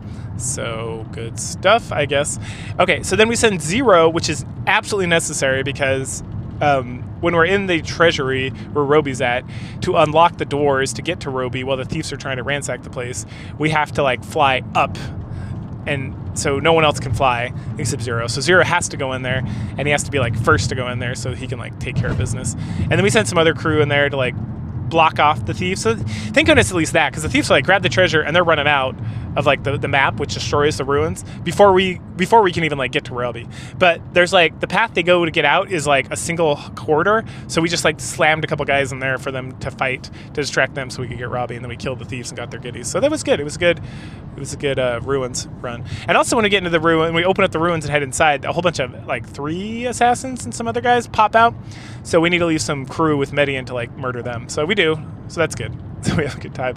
And then playing through this level sucks, because again, it's like people just keep getting zapped, even though I'm like, I think I'm safe, and then the stuff jumps and it's more, and it's like, God. And then when we get to Roby and we use the eye, he's like, I sense darkness all around, I will join you. And then he does. Nice. And he's another ranged, so we have a lot of ranged. We got Walt and Barrett or Bernard, and then we have Roby. So now we got 3 guys, and Bernard's hands down the best, because he's like a sniper, which means he can shoot even further. Which makes him so much better than the other guys. But the other guys are fine. It's nice to have range, especially with some of these bosses I know are going to come up, where you can like surround them with your melee, but sometimes the melee is only like 2 or 3 guys, and so then you have your range guys standing behind just like massacring them. So good stuff. And then so we kill our way through all these monks, and when we kill them all, then the cores like overcharge or whatever and shut down. So that's good, so we don't have to worry about that bullshit anymore. We go back, we heal up, and then we come back in, and we head into the temple, and immediately we're accosted by Basanda and Desharin, those 2 bitches. Well, Basanda I like, she's a fine MILF, but Desharin's a real cunt. I don't like her one bit. So I'm not going to feel a single sad, not even a single tear when she finally gets killed. I'm going to be so happy, so excited. They tell us that Gracia is below with Fiale, and we get a little shot of him like torturing Gracia to get like the staff. And that goes on for quite a bit, and it can literally go on forever, because just as long as it takes us to like get down there and fight, there's no time limit, so whatever. And then right as about we're about to be like, all right, well, these bitches are pretty strong, let's take care of them and see what we can do. The Red Bloods show up. Who are the Red Bloods? The Red Bloods are the Emperor's, like Emperor Dominic, they're his personal executioners, and they are hella strong. They like roll in and just massacre everybody, including Basanda and Desharin, who have to like teleport out of there mid-battle after they murder them. And there's a whole conversation where they're like, hey, Prince Medion, what's up? If you get in our way, we'll kill you too, because that's what we do, and we're super awesome, and we're the best. And then Basanda and Desharin can't fight us because they're too busy fighting them. And that's a lie, because the first time I played this map, Desharin like leaves that battle to come like cast her fucking awful like fire dragon spell on us, which killed like 3 of my guys. And I was like, all right, well, let's try this again. Because you got to keep that level grind growing, or people get like real far behind. So then we eventually like let them do that. Oh, and there's another bullshit thing in this map as well. You have to cast freeze, and the game gives you like unlimited freeze orbs from like this little pedestal on this like little part of water to get down to the lower level, but it only lasts 1 turn. And so I just plopped what's her name, David's girlfriend, by there, because she has freeze magic, and I just had her like freeze as people like ran across and headed downstairs. And downstairs is another map, and the thing with other maps is when you first get to another map, it like skips your next turn, or you have to wait till like the whole like the invisible like universal turn is reset to move. So you can move like 1 spot, and you have to sit there and wait like a whole turn before you can go again. It's kind of annoying. And then when you get there, this level is so poorly designed, I have to say, because of this freeze thing's like interesting, but it should be like cast it once, now let's go. And then when you get to the other map, I don't mind like the mechanic that the maps just have. It's fine. It is what it is. But what bothers me, or what annoys me, is that then you get to that other map and it's like, all right, fine, I have to wait a whole nother turn and then I can go. And then there's like a singular path you can go, and it's just like a singular stairway. And this singular pathway just makes it like drag out. Like it took, man, I want to say it took 4 to 5 turns. And that's not even including like all the wasted time trying to like get people across like this frozen thing and not too close to, hold on. Excuse me. not too close to Desherin and Basande, so they get like uppity and decide they're going to come shoot their fucking magic at me instead of fighting the Red Bloods who are massacring them. And then the Red Bloods, about them, once they massacre them, one of the guys like wanders off, and there's some just staying in like a huddle and like wait for the level to end. It's kind of dumb. Whatever. So anyway, and so then I get down, and then it's like I have to slowly move my guys like 1 or 2 at a time down this like little ramp, so I can get them back into like the open battlefield. So I'm like, it took like 5 turns just to like reset after we all came down to the second map, and then it would keep going back to the other map with like the Red Bloods and the High Priestesses fighting. And so it's like the whole level is just like this drag because there's so many. And the nice thing is, and then you get like, so now you have 2 levels of guys fighting, and there's like so many dudes, and some of them have nothing to do with you. Like it really should just be, what should have happened is there should have been like, oh, the Red Bloods are here. Well, we better fight them. We can't fight Medion and whatever. And then they should have just like they should have just been like, okay, that's going on somewhere else. like, so we have to sit there and just like watch them fight each other like very slowly because they both have like tons of hit points and stuff, and it's just like, ugh, gross. Anyway. Dun, dun, dun. Okay, yeah, so we finally get everybody set up and ready to go. And then we don't have to fight Fiale, we just have to kill all his minions. So there's like there's a path going left, a path going to right, and a path going straight forward. So we gotta go right, we gotta send guys to the right, to the left, and up the center, and then eventually we kill everybody, and then Fiale is like, fuck you guys. And we're like, hey, we're gonna take care of you. And then like the Red Bloods show up, and the Red Bloods are like, ooh, here we go. The Red Bloods, we tell them that the Red Bloods are coming, and then Fiale like pushes Gracia into like this barrier that he refuses to open for him. And then Gracia is like, the Red Bloods, I better take care of this. We're all gonna die, which is true. And so then he starts casting his spell, and then the Red Bloods come down, and they get like very hot and bothered about him like doing this. They're like, oh, the holy light, something, and they're like, the head of him is like getting really like, he gets like really into it. like almost to a shocking level. I'm like, the fuck, dude. And then when Gracia finishes his magic spell to like unleash the staff, it does this huge explosion, which knocks everybody down. And like, so Medion and crew, we're like fine. We're just like, we get like blown back a little bit, like on our knees, but then we're like, oh, okay. But then Fiale is like completely unconscious, and the Red Bloods are like knocked the fuck out. And then they explain to us, and then it gets explained to, And then it gets explained to us that those with darkness in their heart, the staff is like purposely there to fight against. And so, it like knocked them completely. It didn't kill them, but it knocked them out. And it would have killed them if they were weaker, but because they're so strong, like the Red Bloods and Fiale, that it just knocks them out for a little bit. So at that point, Rogan shows up, and he's like, hey, oh man, I'm glad you guys are okay. Oh shit, man. Like, we heard about this stuff, and we were doing this, and then we were fighting these guys on the Executor, which is Crew Hearts. Or no, we were chasing some Bulzome monks who probably had Emperor Domeric. And then the Executor attacked us, which is Crew Heart's ship, and he pretended it was like, oh, our bad, we misfired. Yada, yada, yada. And so we all team up here now, and it's like, all right, we got to get out of here, but you know what? Maybe we shouldn't go back the way we came because they'll wake up and something. And then Gracia's like, don't worry, there's a secret passage here. Ooh, more secret passages, awesome. So he opens that up, and then Rogan's men grab Fiale, and then we all run and get aboard the Sea Gate. And we're on board the Sea Gate. We discussed the Emperor and how it seemed like he was working for the Bulzome sect, but the fact that the Red Bloods were fighting against the Bulzome sect indicates that they are not working together and that there's more going on. And then we talk about how it's Erwent and Crewheart, they're allied with the sect, which is something we figured out at the very beginning of the game. And at this juncture, we meet Honesty. Honesty is my second waifu of the scenario 2. She's a smoking hot, short-haired Pegasus babe, and she's also she's like the head intelligence officer for Rogan's army. But yeah, I'm very excited. I'm sad because she does not join you, at least for the rest of this chapter. So we see her, and then she like disappears, and my heart flutters away with her. Anyway, so Rogan states that, hey, we're headed back to Cerebrand, and the reason why is because Honesty, I'm pretty sure that's her name, Honesty. Sounds ridiculous now saying it out loud. Tells us that Garvin, or the Cerebrand themselves, like the city, they've like gathered their forces and they're headed off to Headland. And why are they going to Headland? I don't know. Garvin is like super interested in money. This is like a conversation everyone's having. Like, so why would he be going to Headland? Because Headland has no money. It's like the poorest of all the states, but also it's the poorest state in the Republic, but also the most stable and the most pro-Republic, probably because they're poor and the working class or something. Anyway, it's super sus. Like, why the fuck would he be going there? Like, why is he leaving Cerbran, this like prosperous port, to go to like this backwaters like town of like yokels? But Rogan's like and that's why I'm concerned. Like, why the fuck is he over there? We know he works with the Bulzome sect, so there must be something going on over there. So we want to go check it out. And then at that point, Gracias is like, I'm super tired, you guys. I'm gonna go napopotamus, and so he does. He hopped down to the sea gate to take like a little nap, and then we get free reign of the sea gate. So we re-ransack. There's not too much stuff. There's some mithril for us to collect that eventually maybe we'll use. I mean, we're heading to chapter 5 pretty quick here. But lastly, we go and check on Fiale, who's in like the prison in the bottom floor. And when we get down there, he looks like he's unconscious. And then we hear like an explosion. And then at that, we're like, what's that? What's going on? And then Fiale is like, oh, that's the executioner or whatever.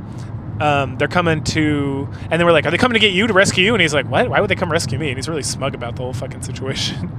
He's like, no, hell no. I can just get out of here whenever I want. And that sound, well, he identifies it as executioner because he's like, you hear that sound? That's the steam engine. That's the executioner. And then, which is Kruart's ship, right? And then he teleports out of there. So we rush back up, talk to Rogan, and then we hear Kruart ordering us to stop. And he's with Erwin. Oh, that's right. They're all working together, those assholes. We ignore him and just keep going. And so they decide it's time to shoot up our ship. So they start firing at the good old ship, Seagate. And during the bombardment, Rogan's crew gets killed or injured, and so they can't man their guns anymore. So it looks like it's our job. And then Donhart says, he makes this like odd, out of nowhere comment that's like, "Oh, using cannons is for cowards." And you're like, okay. No one has to use a cannon, old man. How about you go back to your fucking, I don't even know what. Get out of here, scamp. Can't even control you, fucking asshole. Anyway, so time to fight. So in this level is kind of interesting. It's also super boring because I don't think it's called the executioner. It's like the executor I think it is executor. Maybe it's executor or executioner. Anyway, X something. Kruart's ship has 4 cannons that can fire at us, and we only got 2. And so I was like, I don't know how it's possible for me to defeat this cannon. And but I did, because his cannons will just like fire randomly into the ship at times. And each cannons take 4 shots to kill. Like, it is god awful. Because it's literally just like, I have a whole team of like 12 people, and I have like 2 people, and one of them can't even use the cannon because the cannon in the back can't reach the cannons at Kruart's ship for like half the battle.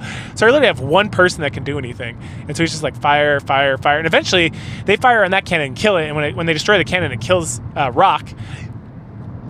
Excuse me, who I had man in the cannon, and I was like, well, that sucked. And then I have Waltz in the back with the other cannon, but they just ignore that cannon, so I'm able to just like pick off the rest of them, and my reward is experience points, which, that's nice, I guess. Anyway, it doesn't matter, apparently, whether you destroy their cannons or they destroy the cannons on the ship. Either way, we're going into a boarding battle. So the boarding battle is pretty easy. They send some guys over, I massacre them, then we kind of meander over to their ship, we massacre some more guys pop out, we massacre them. There's some like Pegasi, we massacre them. And then we have to like go down these like narrow hallways to get this other area, but they like very patiently wait for me to gather up like a sizable force before they make any movement towards me. And then Erwin and Kruart, they just like sit up on top of their fucking like pedestal and like watch the battle occur. At some point, I've killed everything but those 2, and I get all my forces nice and close so I can just start bombarding them with spells, so I don't even have to like walk up like the singular level thing to get up there. But as soon as I attack Erwin, he turns into a master monk. And you're like, holy shit, that's not Erwin at all. That's some guy pretending to be Erwin. And then Kruart's like, holy shit, you're not Erwin. Fooled you, motherfucker. And then this master monk's like, aha! And he casts some spell, which gives him like the protective darkness barrier that the octopus had, which is why we needed to use the Elbasem orb. And I was like, fuck. Because the person who had the Elbasem orb was Campbell, and Campbell got killed earlier, or he got like knocked out earlier in this battle. I'm like, God damn it, am I gonna have to do this whole stupid fucking thing again? But no, I don't, because it doesn't matter. I massacre this guy like real fast anyway. Like, so like having the Elbasem orb to like neutralize this protective barrier was completely inconsequential. While at other levels, it definitely, you have to have it, like with the Vandal and with the octopus monster. Anyway, Kruart, after I kill him, he gets super pissed off. He gets even more pissed off than when he first finds out. In fact, when the guy first turns his Master Monk, I don't remember if Crewheart even said anything. I think he just was like, well, I don't know what you gonna do. But once he dies, he's like, oh, I can't believe I was tricked. You assholes. Oh, I thought I was working with Prince Erwin and I was just being deceived. And then he dies. And then right as where you kill the Master Monk, he's like, oh, and you're like, what's so funny? And he's like, look. And the steam engine is like busted up. And we're like, oh no. Oh well, what you gonna do about it? And then he's like, I bet you're looking for your little waifu number 2. And I was like, oh, is she here? And he's like, yeah, she's downstairs in the jail. And I'm like, oh no, we gotta rescue Honesty. I need to make her part of my harem, says Medion in my head. So so we race downstairs to rescue her, and she's like, oh no, I need a key. I'm stuck in here. And Rogan's like, go get one of the men of the ship who's still alive that we haven't killed. And we find one, or Zero finds someone. They come over, they use the key on the door, and then Rogan runs in to rescue her, and dun dun dun, she runs out and slams the door and locks it. And you're like, the fuck? Did she betray me? And I'm like, no. It's Fiale, who's also pretending to be her. God damn it. Bulzome sect. Fool me once, shame on me. Fool me twice. Wait. No, fool me once, shame on you. Fool me twice, shame on me. I should have known. I should have been much smarter. Anyway, Fiale is like pretty... He seems like a little sad because he was trying to get the entire army to go in there at first, and then he was going to rush out somehow and lock us all in there and then let the ship sink, which, just because the engine doesn't work, I don't know why it would sink. Reasons, I guess. Oh well, what you gonna do? So we're like, oh no, and then he like takes off, and then he says he's gonna go kill Conrad at Thalgard, and we all encourage Zero to like. Zero's like, oh no, you know what? I can fly over there and I can get him, and then I can get the key and bring it back, which we did in scenario 1 when we attacked him and he dropped the key and he's like, whatever, and then we give it to Zero. So Zero will presumably come back and rescue Rogan at some point. We all then head topside and we're like just standing around minding our own business because apparently it's going to take a whole day for this ship to sink, which again I don't know, that doesn't make any sense. Nothing about this time frame makes sense. And I'm like, why don't you just strap it to the other boat and the other boat will keep it up, which they do. But that's like, we drag it at the end of this chapter. We drag the boat off with like the sea gate, but still apparently it's going to sink at some point. And so, what you going to do about it? Anyway, at that juncture... Kills crewman, taunts us and leaves. We're teleporting out, mentions the flag guard. Yep. Okay. Then another ship shows up. Oh my goodness, another ship. Who is it? It's Brisby, Owlman himself. He shows up and he's like, oh, we need help in Destonia, which is the capital of the Empire. There's a giant floating thing up there, and it's like attacking and causing problems. And we're like, oh no. And then Gracia's like, does it fly? Does it have this kind of thing? Does it look like this? And Brisby's like, yes. And he's like, oh, that's the Woolcry. And like, what's that? Oh, it's a flying fortress from the Vandals that like does destructive damage. And then Woolcry's like, and then Gracia's like, I will go take care of that. You guys need to go do whatever you're gonna do in Cerebrand because that's also important, probably. And then it's like at that point, it's like time to split up. So then Julian and Don Hort are like, yes, we will go with Gracia. And it's like, okay, see you guys. So they're going to head with Brisby back to Destonia. Zero goes off to like join up with Symbios and get the key and then bring it back to rescue Rogan in the next 24 hours. And then, let's see. Oh, and then it's Medion and Campbell and Gantorek are like, all right, and David are like, all right, let's head to Headland so that we can find the Emperor and stop the Governor Garvin. And that is a wrap-up of Chapter 4. So Chapter 5, the penultimate chapter, right? There's 6 chapters to each one of these, I'm pretty sure. Anyway, it begins. We get another cute little cutscene. It's just Honesty flying around Cerebrand, like the outside, and then she comes in and she's flying around there, and she sees a bunch of Cerebrand guards just kind of standing outside the HQ. Well, they're all over the town, but there's a couple just like looking at the HQ, being real shady as fuck. We head inside and we see Medion and crew chit-chattering, and they're chattering about what to do next. They're like, oh, we're here, but then like we're under like what is the stink eye of like the government and the guards, and we don't necessarily want to be poking the bear too much because they have a huge force and we're like in their town. We don't want to cause any problems and whatnot. And then Honesty comes and interrupts them. And she calls out Garvin he's like, this is a beautiful town, but it was built on like lies and theft and like hubris or whatever and corruption. And Garvin is like a super corrupt asshole. And then we discuss how things would be easier if Garvin made the first move. Like if he did something, then Medion and his team would be justified in like attacking back, right? Because he's like the governor of this town that's like a neutral town. And Medion, and the Republic got like kind of booted out of there because they kidnapped the Emperor. But but Medion's a part of the Empire, so he's done like nothing wrong. So as long as like Medion's around, he's going to be okay because there's nothing it can really do about that unless Medion like acts first. But if they can somehow get Garvin to act first, then Medion has like divine right or whatever to like snap back. It's a lot of political gerrymandering.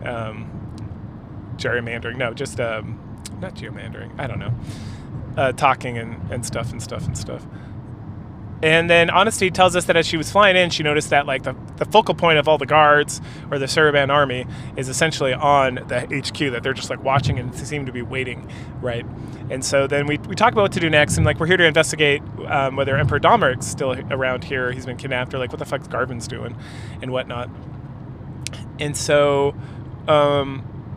the collective agreement is that Medion should head out because he's safe. They're not going to do anything to him because, again, that would cause like an international incident or whatever. And everyone knows who Medion is. Like all the people are like, he's so beautiful and handsome, and he's like the beloved prince of the Imperium. So like people knew who he is. He was here before.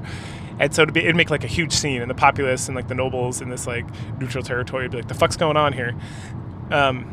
And while the rest of them are just going to kind of like hold out in the HQ and like kind of keep their head lows. So we head out. We bump into Arthur. Arthur is a guy we met at the beginning of scenario 1 and the beginning of this scenario, and he is a centaur that is like so he's got like the spear abilities, and then he can also cast magic, which makes him very good or very bad. I never used him before. He's in like, I don't remember if he's in number 2, but I think I'm pretty sure that like not this specific Arthur, but like a character named Arthur who has the same abilities.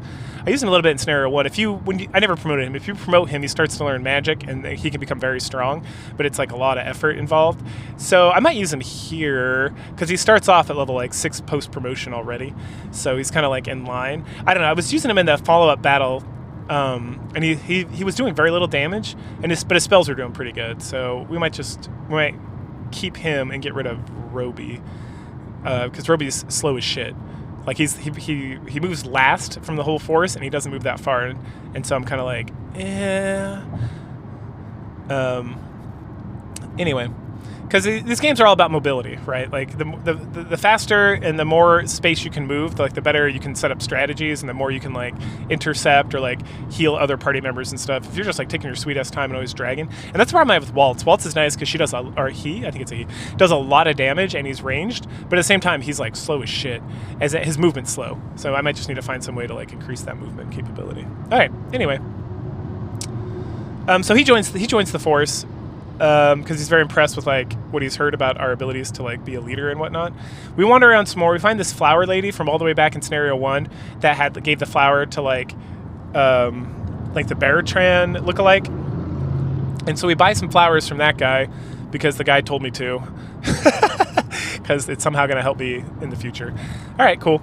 And then as we're like leaving this area, and the other thing Arthur says when we pick him up, he's like, hey, I'm not going to go back to HQ because there's some shady shit going on here, so I'm just going to tag along with you in case something happens, which thank God he does, as we'll get to in a moment. So, as we try to leave and head back to HQ, Synthesis comes riding in on the back of Honesty, and she's like, everyone got kidnapped but us two. We were able to escape, and there's problems, and they got taken to prison, so we need to figure it out, like how we can get inside. They have it locked up, and they're not going to just let Medion like stroll on in.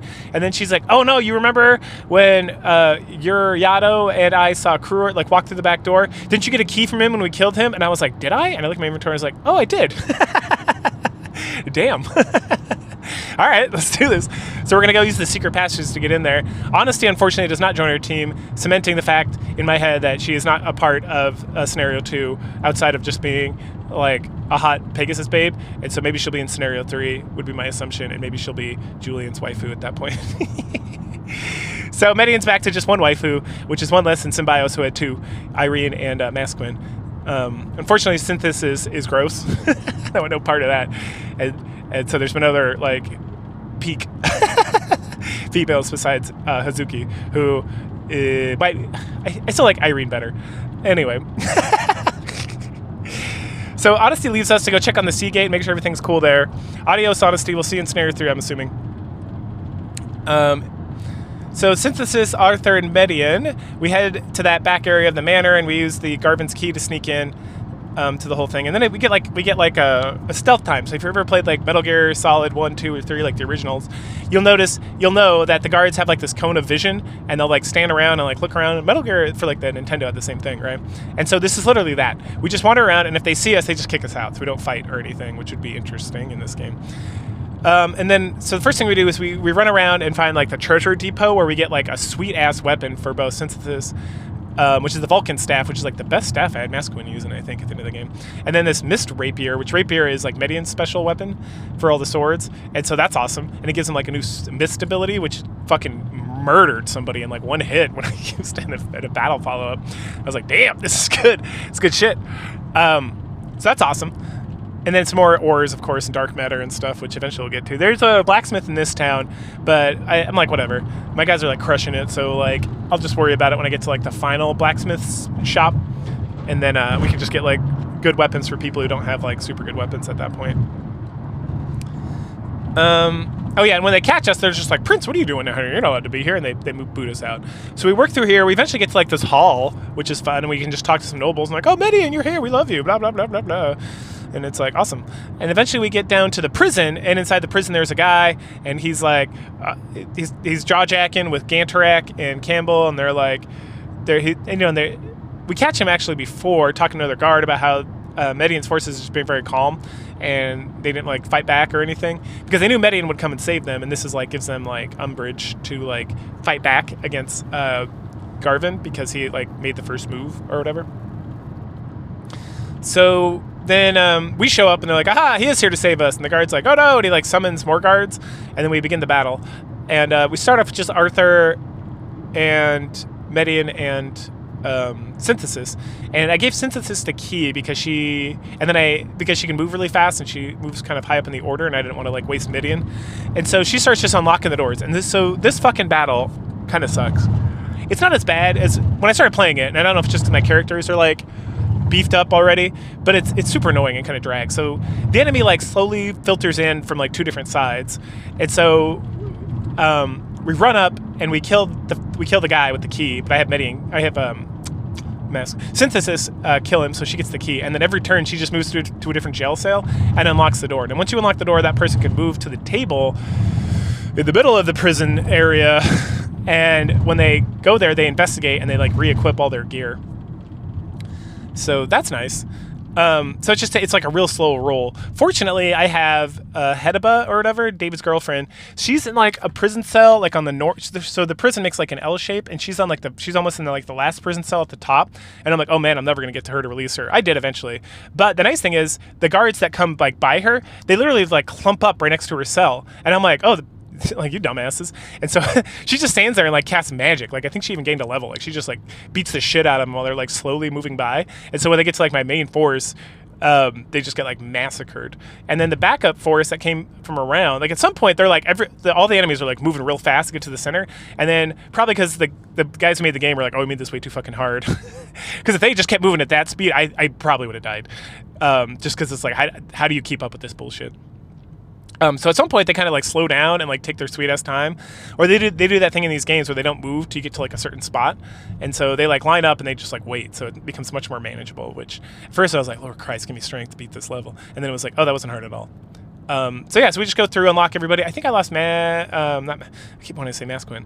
I lose Synthesis like right at the end because I just wanted to get it was Hera and Roby out of the final gate, and I was just like, whatever, she's already like at level 6, which is kind of like the level that we're at this juncture. I'm trying to get everybody to like level 6, 7. I think Medion's like level 8 because he just keeps killing shit like in one shot. So it's hard to have him do anything because I like to soften people up and then have my weaker guys go in there, you know, when they're like behind a couple levels.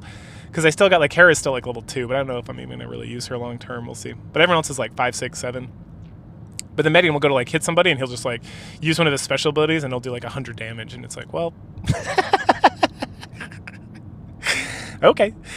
So anyway, so we murder through all these guys. We're like, hooray, we did it. And then we like proceed forward into the backyard of like the mansion. And then it's like, all right, let's do this. Let's get in there and save Emperor Domeric. We're here. We're going to do it. And then we switch over to Emperor Domeric, who's being guarded by a bunch of like these white knights, or these white soldiers that are Arrows soldiers or whatever.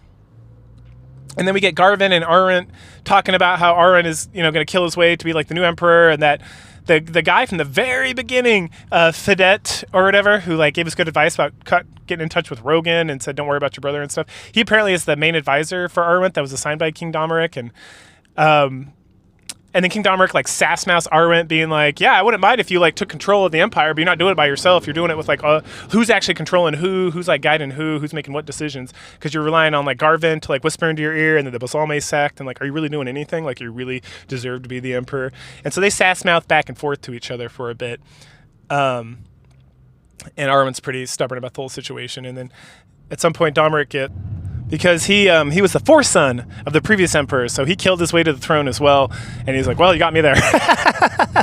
But again, his main sticking point is not that Arwen's like killing his way to the top. His main sticking point is that Arwen's not doing it by himself. Like, and then the Fidet guy even apologizes. He's like, I'm sorry, my emperor, I failed you. Anyway, it's some more bullshit like Game of Thrones nonsensical talk, and then we kick back to Medion, and it's time to roll out. So we go ahead and kill our way to the council that's happening in like the main building of Garvin's like mansion situation, whatever. And then we show up, and Domeric's like, aha, Medion's finally here. Good, I'm well pleased by this whole situation. And Aaron's like, what? You knew Medion was going to come here?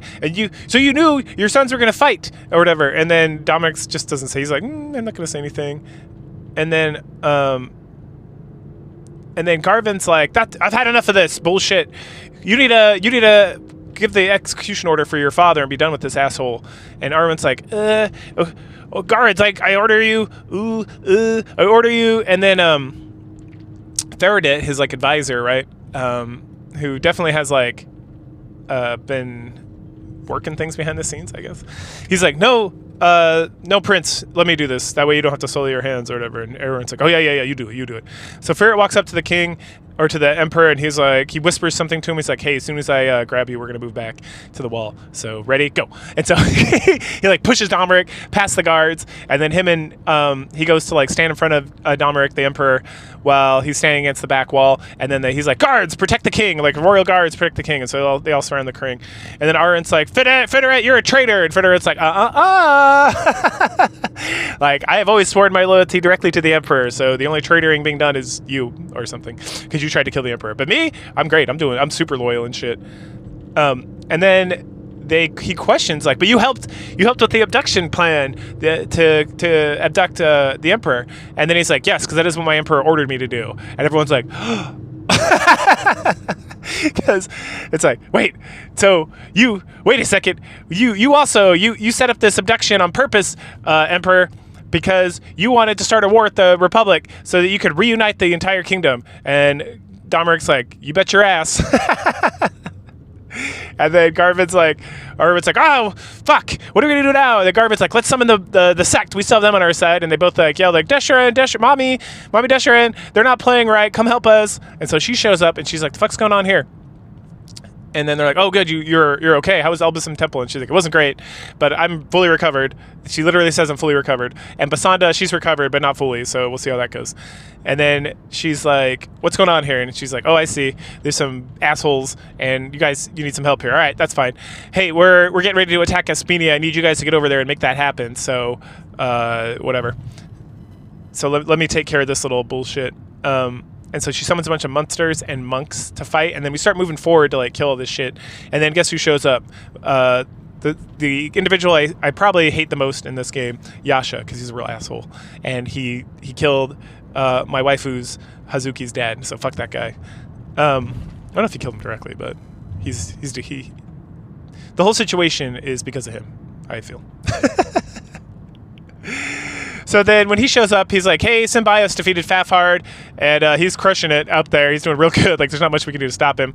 But Braff wants to, like, execute the order to take over Aspinia, like, right now. And so he's coordinating with Fiale to execute that plan. But we need to go support him because this Aspinia thing is going to happen.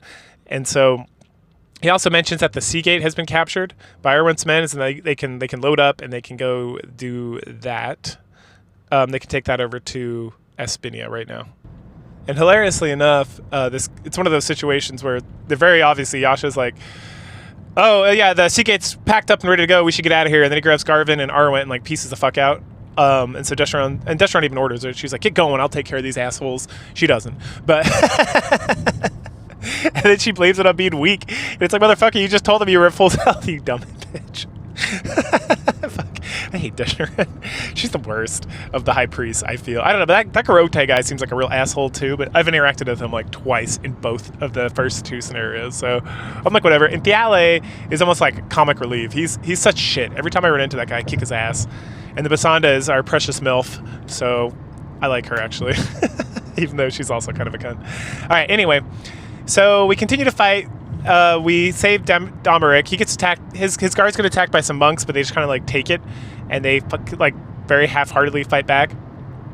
But I got my whole crew of homies, and so we beat the shit out of all of Destron's forces, and then we actually gather up. So a lot of times with these bosses, they'll have these like wide-ranging attacks, like Spark 5 or whatever, or these summons that are really strong, and so you want to like stay away from them as much as possible. But for some reason with her spells, or at least the Phoenix spell she casts, you want to gather up, like the more people it hits, the less damage it does. So we like roll in there on force. It almost encourages like, it makes the boss like so much easier, because I don't have to like send one person at a time over there to like kind of nitpick at them and try to like balance stuff,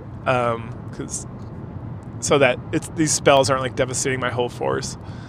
So that's kind of funny. But anyway, she goes out real fast, and then she's like, you're lucky I wasn't at full strength. And again, I'm like, fuck you. But before, where was I? Oh yeah, she copes hard. Yep. But then Yasha shows up, and he's like, no, and he grabs her, and they peace out, and it's like, fuck you, bitch. And then Domeric mentions that we need to chase after Garvin. He mentions that his whole plan is that he wants to reunite the land, and that this war is great for that and whatever. And then Gantarak or somebody brings up the whole thing with Brisby and Destonia and the attack of the Wolkarai, and that what about that? Maybe we should go save the capital, because if it's under attack, like there's going to be no capital, and we're not like, what's the point of like saving the Republic? And Domeric is really concerned, because he's like, no, if we don't take over Espinia, Garvin's going to take it over, and then it's going to be a whole mess.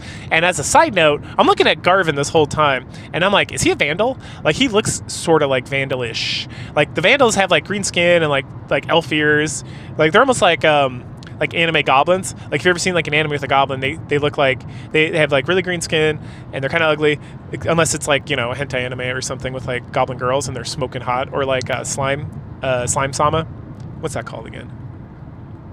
That time I got turned into a slime, something like that. Anyway, then they're babes, but like the previous Vandal we fought, and then Galm, and in the previous Shining of the Holy Ark, when we had the Vandals, like they have like, you know, they have like sticking the ears that stick way out of the side of their head. It's like that demon look almost, or like monster demons or whatever. Anyway, so he has that same kind of look. So I'm like kind of suspect that he's human and he's not also a Vandal, but he nopes out of there pretty quick. So I don't know. It's kind of a bitch move, especially for Vandal. They seem pretty arrogant generally, but I guess we'll find out more later.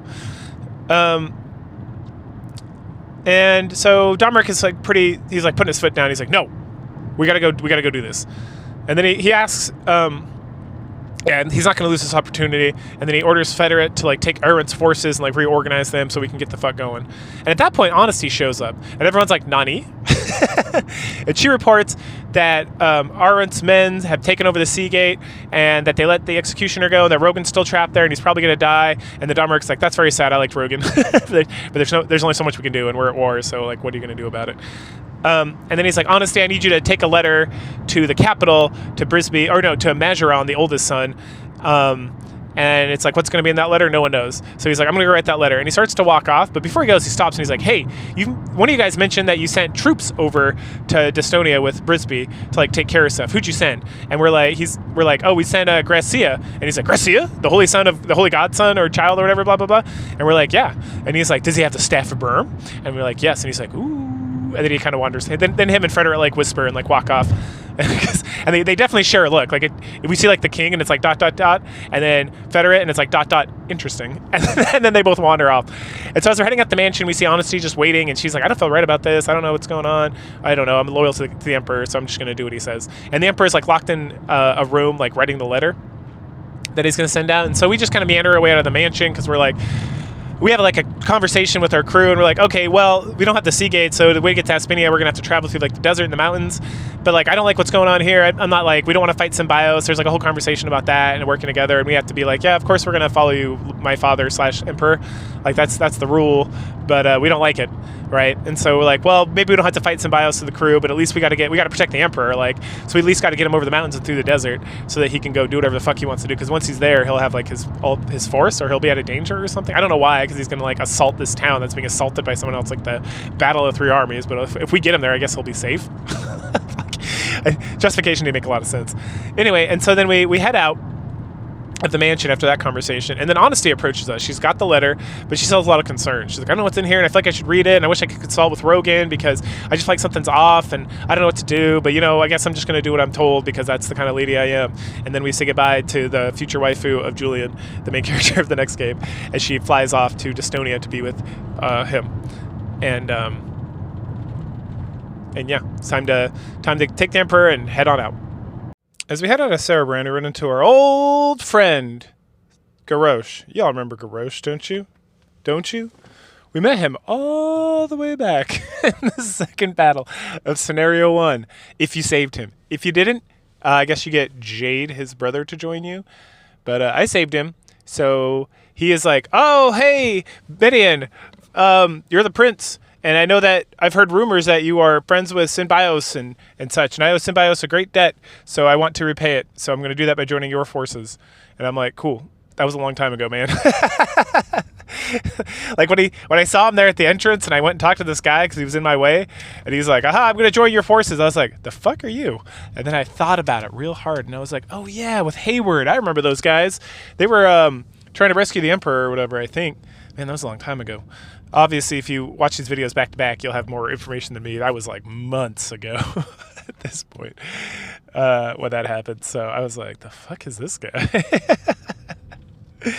Anyway, it's another sniper like Bernard and like Hayward, which I'm slowly coming to the realization that snipers are the best units in the game because not only do they attack like extremely far away, their damage is like off the chains, like, and it's unlimited. So it's not like spells where sometimes I'm like, ooh, I want to wait till there's at least a couple guys standing around, or like I'm gonna run out of mana, and then there's these like Habata or Synthesis are just gonna like sit around and like whack things for like 1 point of damage.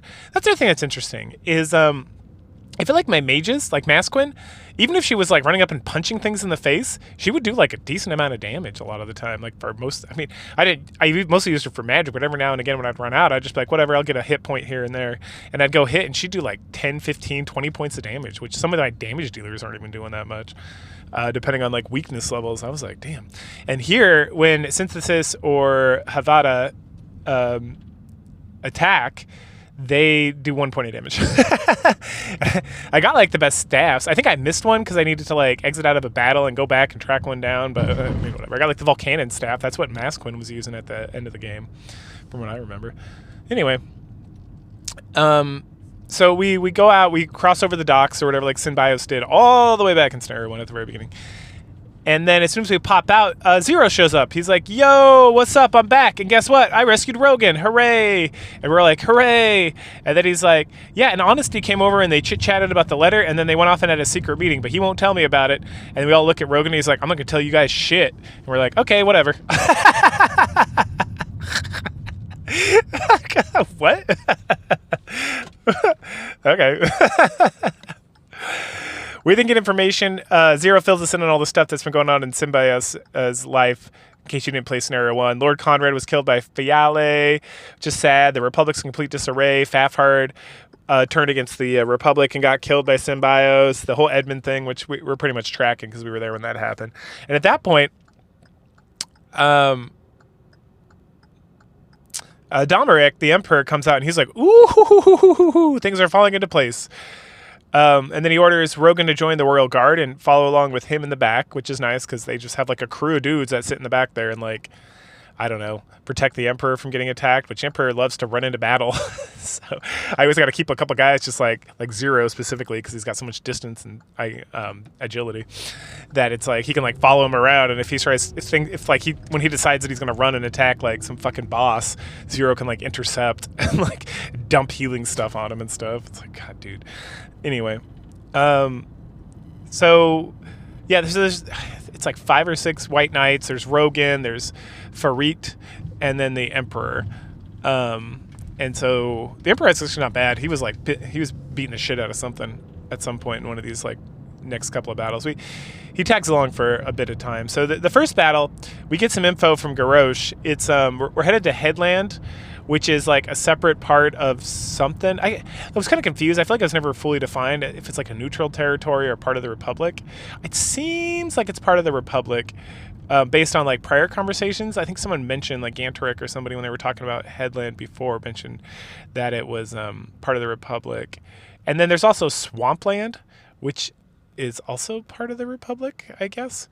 Again, this becomes confusing in the next battle, not this battle.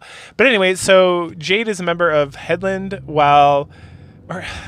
and this part gets this whole section, like the end of the last few battles of like chapter 5. It was pretty difficult to like keep track of like what was going on. I feel like I was getting contradictory information, and I don't blame the translator because I feel like everything up like scenario 2 is far and away more understandable across the board. So I'm starting to feel like the original writers, it's just like they were confused. And maybe that's why scenario 1 was kind of janky too when it comes to, but there were literal parts of that translation that were just like, this doesn't make any sense. But this is more like they're like referring to things, they're talking about things, and it's like, am I not understanding what the deal is here? And we'll get to that more in a second. But anyway, so Jade is the enemy general, and then Garrosh is like sad, but then they already knew that they were going to be on opposing sides at some point in their careers, and so that this would happen at some point, which makes me feel like, okay, so if I'm remembering correctly, Garrosh is part of Sarabrand, and then or he was until he joined Medion's forces, and then Jade is a member of the Headland garrison or whatever, so that's why he's over there. There's like another fucking desert level, so we got to push our way through there and fight. Uriato gets real sad about brothers fighting, and then even the Emperor, who is like a villain, but like a very sympathetic villain. And that's the thing, I don't even view him as a villain. Like at first I was like, they're clearly making this guy like the bad guy from the point of view of Synbios, which is excellent writing because he kind of is the bad guy. But then from this point of view, it's like they're trying to write him off as kind of like an asshole, but at the same time, it's like this motherfucker is trying to like maintain his entire empire and like get back territory that was like literally stolen from him in like a civil war, essentially. And so his whole modus operandi is like, no, we're gonna go and we're gonna take Aspinia and bring it back into the empire, and we're gonna get like revenge on all these assholes who like, and he's pleased when like the Republic's falling apart because it like proves the point that like he's a good emperor and that he was holding all this shit together and like his lineage and all this stuff. And it's one of those things where it's like the game kind of portrays him as doing like some shady dealings, like Erwin when he's like, or it's one of the, it might have been Garvin, I can't remember at this point, but someone calls him out for being like the fourth son and killing his way to the top. I think it was Erwin, and he doesn't have much to say about that. And he does some other stuff that's like, oh, why are you so mean to those children of the enemy who swore death to you and who has been raising those children to also swear death to you at all times? And it's like, motherfucker, that's how you keep an empire going. Like, this is just the reality of life. And he keeps bringing stuff up like that. He's like, we need to, and his whole thing is like, I want to stop all these wars. So unless he has like a dramatic like heel turn, this whole time I'm like, I'm with Emperor Demeric, man. Like, if I'm a member of this empire, I want this shit to stop. I want the Republic to like kneel back under the throne and the end of all these wars and stuff. And then like you as Medion, in these games in the Standing Force 3, you have choices, but the only choices that matter is whether you want is these like sync choices where it's like you get party members, so you don't get party members.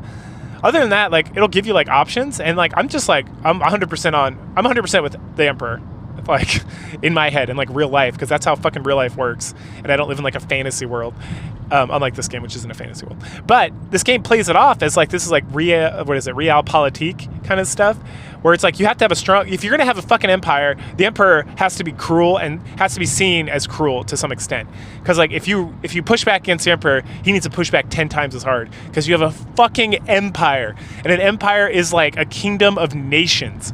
That's what an empire fucking is. It's not like, oh, I got my small little provincial like barony over here and I treat people like garbage and like overtax them. It's like, no, I am in charge of like multiple nations that all speak different languages and have different opinions about things, whatever. And like there's like a universal rule. And this is why the Mongolians were so excellent at this, because they did not give a fuck. It's like you will bend the fucking knee to the Khan and you will pay your fucking tax, and then you will prosper. And people did.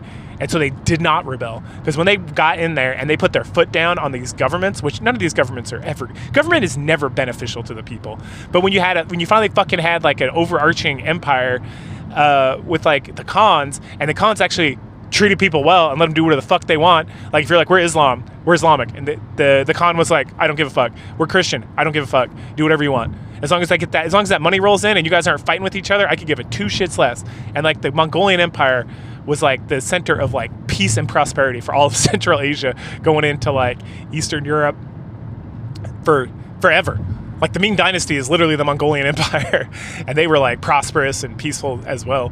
Anyway, so this whole concept where it's like trying to play these emperors off, I know it's a very tropey like JRPG kind of thing, but it's like these emperors got to be like they really got to like I feel like they really got to earn it, because it's like some of the stuff that may be seen as cruel is just like maintaining the empire, and you have these rebellions, and it's like, why are you fucking rebelling? Like, what are you doing here? Like, what's your justification for rebelling, right? And you could even look at like Star Wars. It's like, I don't understand why. What is this rebellion about? Like, and it's like, oh man, didn't you see that? They blew up a planet. And it's like, yeah, a rebelling planet. They literally, and then you can go back to like any civil war in any country where like the quote unquote good guys won, like America, like the North beat the South, which was excellent. And it's like, or you could just have left them the fuck alone. Like, of course they went and attacked the South because they were maintaining their fucking empire. Like, it's no different than fucking it's exactly the same as like the fucking what's his name, Palpatine from Star Wars going over to Andor or whatever. Is it Andor? I don't know. I'm not a Star Wars guy. But that planet he blew up in the first movie, and blowing it up and being like, cut it out. Cut it the fuck out, everyone. You're all gonna cut this the fuck out, right? Because it's like, hey man, and the Empire was prosperous for all those years. There's no indication whatsoever that when Palpatine took over, to the point when the rebel, like, what were the rebels doing? Were they helping people? Were they giving medical care? Were they taking care of planets? Were they like leaving people the fuck alone? No, because as soon as they took control, according to the fucking movies, which those later ones are awful, but still according to that, the whole thing like fell apart and nothing got better. So like your republic is a piece of shit. Honestly, honest to God truth. Because I live in reality, and that's how it works. And even in this, right? Anyway, that's a long rant. But I say all that because the game really wants you to dislike the Emperor. It keeps, and like it'll like, you'll get some justification, but it's never like a good justification. They spend so much time talking about like, oh, he wants to kill these children of this guy who swore vengeance on him for this whole life, and it's like, well, yeah, you got to. If you don't wipe out the children, they're going to grow up and they're going to start rebellions. They're going to cause problems. Like this is very simple, logical. Like, hey, if we're going to maintain this government, we can't have these opposing factions just like sitting around gaining power and developing like connections and like all this shit. Like you got to go in there and you got to stomp that shit. You got to stomp it the fuck down like immediately. Like, or you're gonna end up with the Visigoths rolling into Rome. Right? Or the Caliphate completely falling apart because you allow these like dissident factions to like gain power. Like I don't, that's just how it is. Like, anyway, where was I? Total rant.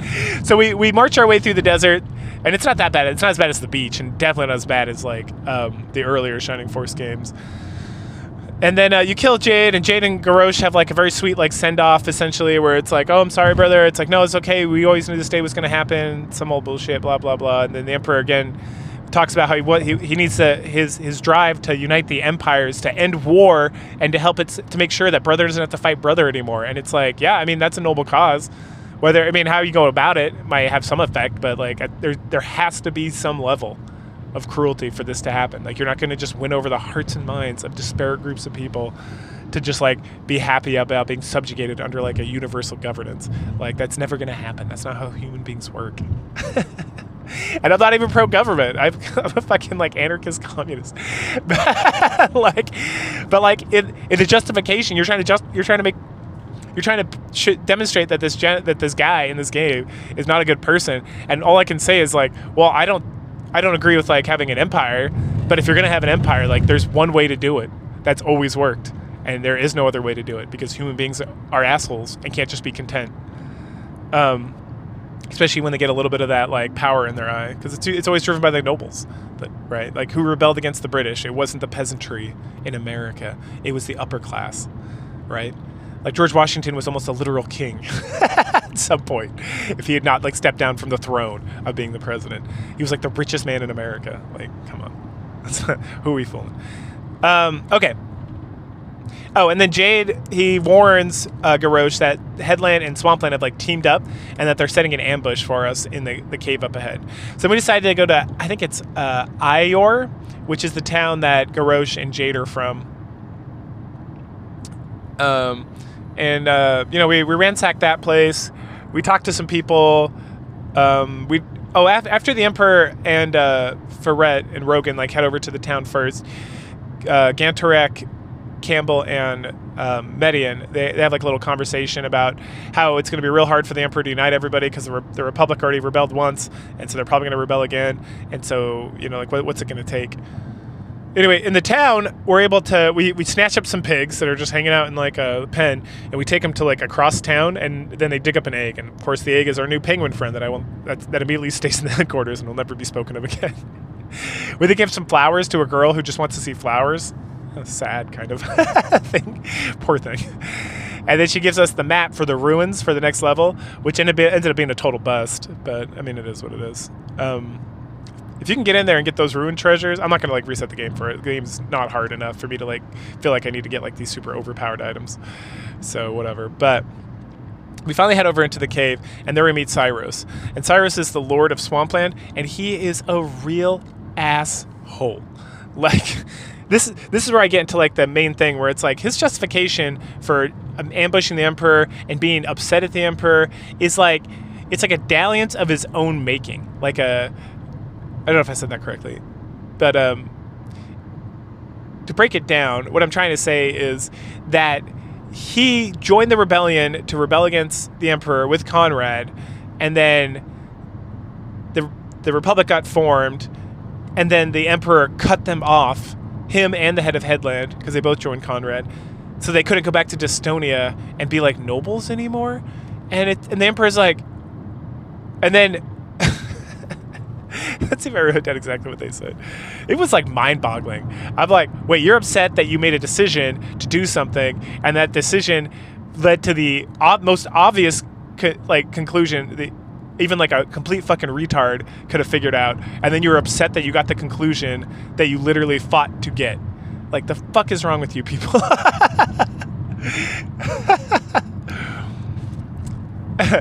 Oh yeah, he's mad. So first thing he says is he's super mad at Medion because we freed the Emperor, which broke some sort of treaty. Like, the fuck are you talking about? So at first I was like, oh, is he working with like Aaron's faction? And like, well, I'm not a part of this treaty. Why I didn't break any treaty. So it's like and this is the confusion. It starts off and it's almost like you broke this treaty where the Emperor is going to be captured by Garvin, so therefore we have to attack you. And I was like, the fuck? Like, what the fuck are you talking about? I wasn't a member of this treaty. Like, what treaty?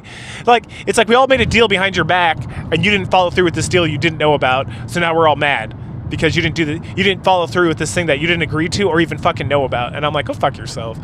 And then Demeric, apparently, it seems like they're old friends, but later on it seems like they're related, like they're brothers or cousins or something. Let's see, I talked about that. Oh, then at some point, Daka shows up. He's the head of Headland, who was also part of this rebellion. And he's mad that he was betrayed by the Emperor. No, he's mad. He's like, you betrayed us. You betrayed us because we went and joined the Republic rebellion with Conrad, and then you wouldn't let us be nobles in the Empire again. And then Ferret's like, the fuck are you talking about? He's like, you betrayed the Emperor. What? And I'm like, thank you. I'm glad at least somebody in this game is like, shut the fuck up. Like, what kind of crazy bullshit are you talking about? And then he got like a real light punishment. He's just in Headland leading this country. Like, he got like kicked out of the Empire because he rebelled against the Empire and he was not allowed to return. And then afterwards, he's still the head. He's still the lord of like a country. Now it's a poor country, but he's still the head of this. Like, the fuck is wrong with you people? God damn, boo-hoo. Fucking retard. I was so excited to kill these motherfuckers. Like, I was so pumped.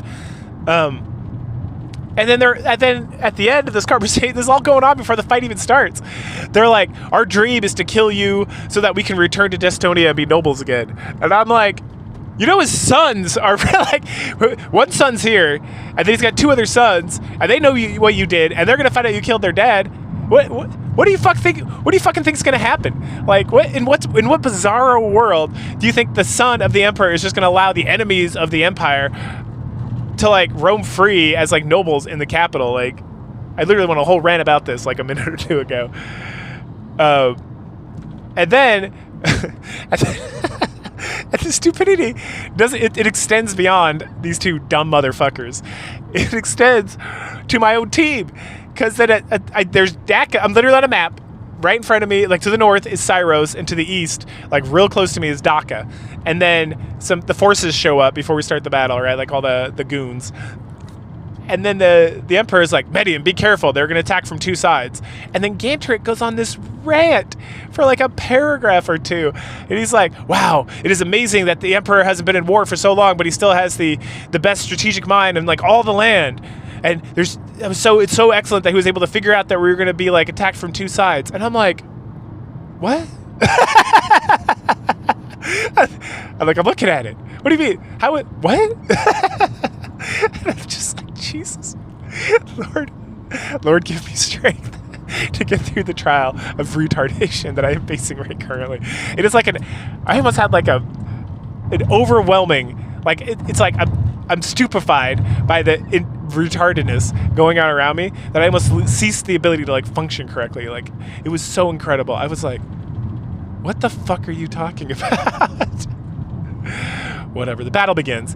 Daka literally rushes the king and his bodyguards and gets immediately just destroyed. Like, he doesn't have magic. He just like hits like a normal person and gets massacred. And then he's all pissed off about it before he dies. And then we kill our way through the rest of it.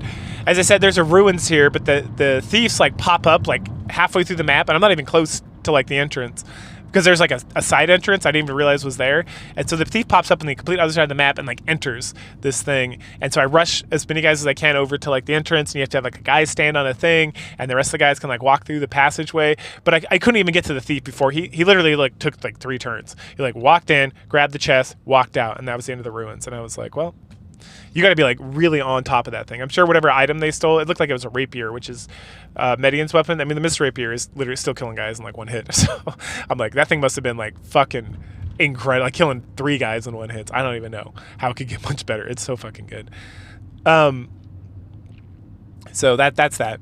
And then we rush up, kill. We get Hazuki. She goes up, does the final blow. For some reason, she only does like 12 out of 13 damage, which normally she's doing 20. And I was like, the fuck, man, this guy's got a lot of defense, which seems odd. And it is odd because it's part of the story. And so he gets out of the life and he starts begging for his life. Please don't kill me. Please, please, please. I didn't do anything wrong. I just wanted to be a part of the Empire again after I rebelled. And, this is your fault, Emperor Demeric. And I'm like, man, you're really not making your case. He like goes immediately back into like accusing Demeric of things, and he's crying about the Rainbloods and how if the Rainbloods were here, they would have like massacred everybody or something, and how the only chance they had was to fight the Emperor now because the Rainbloods run around, and that the Rainbloods had to come out to Swampland and Headland and like install justice into like this area. And then he makes it seem like the Emperor's bad for doing that, for having like a bodyguard that's extremely strong that like does his will and like helps maintain peace and order in the Empire. And I'm like, I hate this guy so much. And he's like, wah, wah, wah, you motherfucker. Like, don't rebel in the first place. Anyway, Demeric's like, all right, Medion, kill this motherfucker. And I was like, and then it gives you a choice. And I was like, hell yeah, let's go. And then it's like, why are you hesitating? And I'm like, I'm not. I want to kill him. I fucking hate this guy. And I was like, wah, wah, wah. Because this fucking game. And then Federet's like, all right, Campbell, you're up. This guy's a bitch. I'm talking about Medion.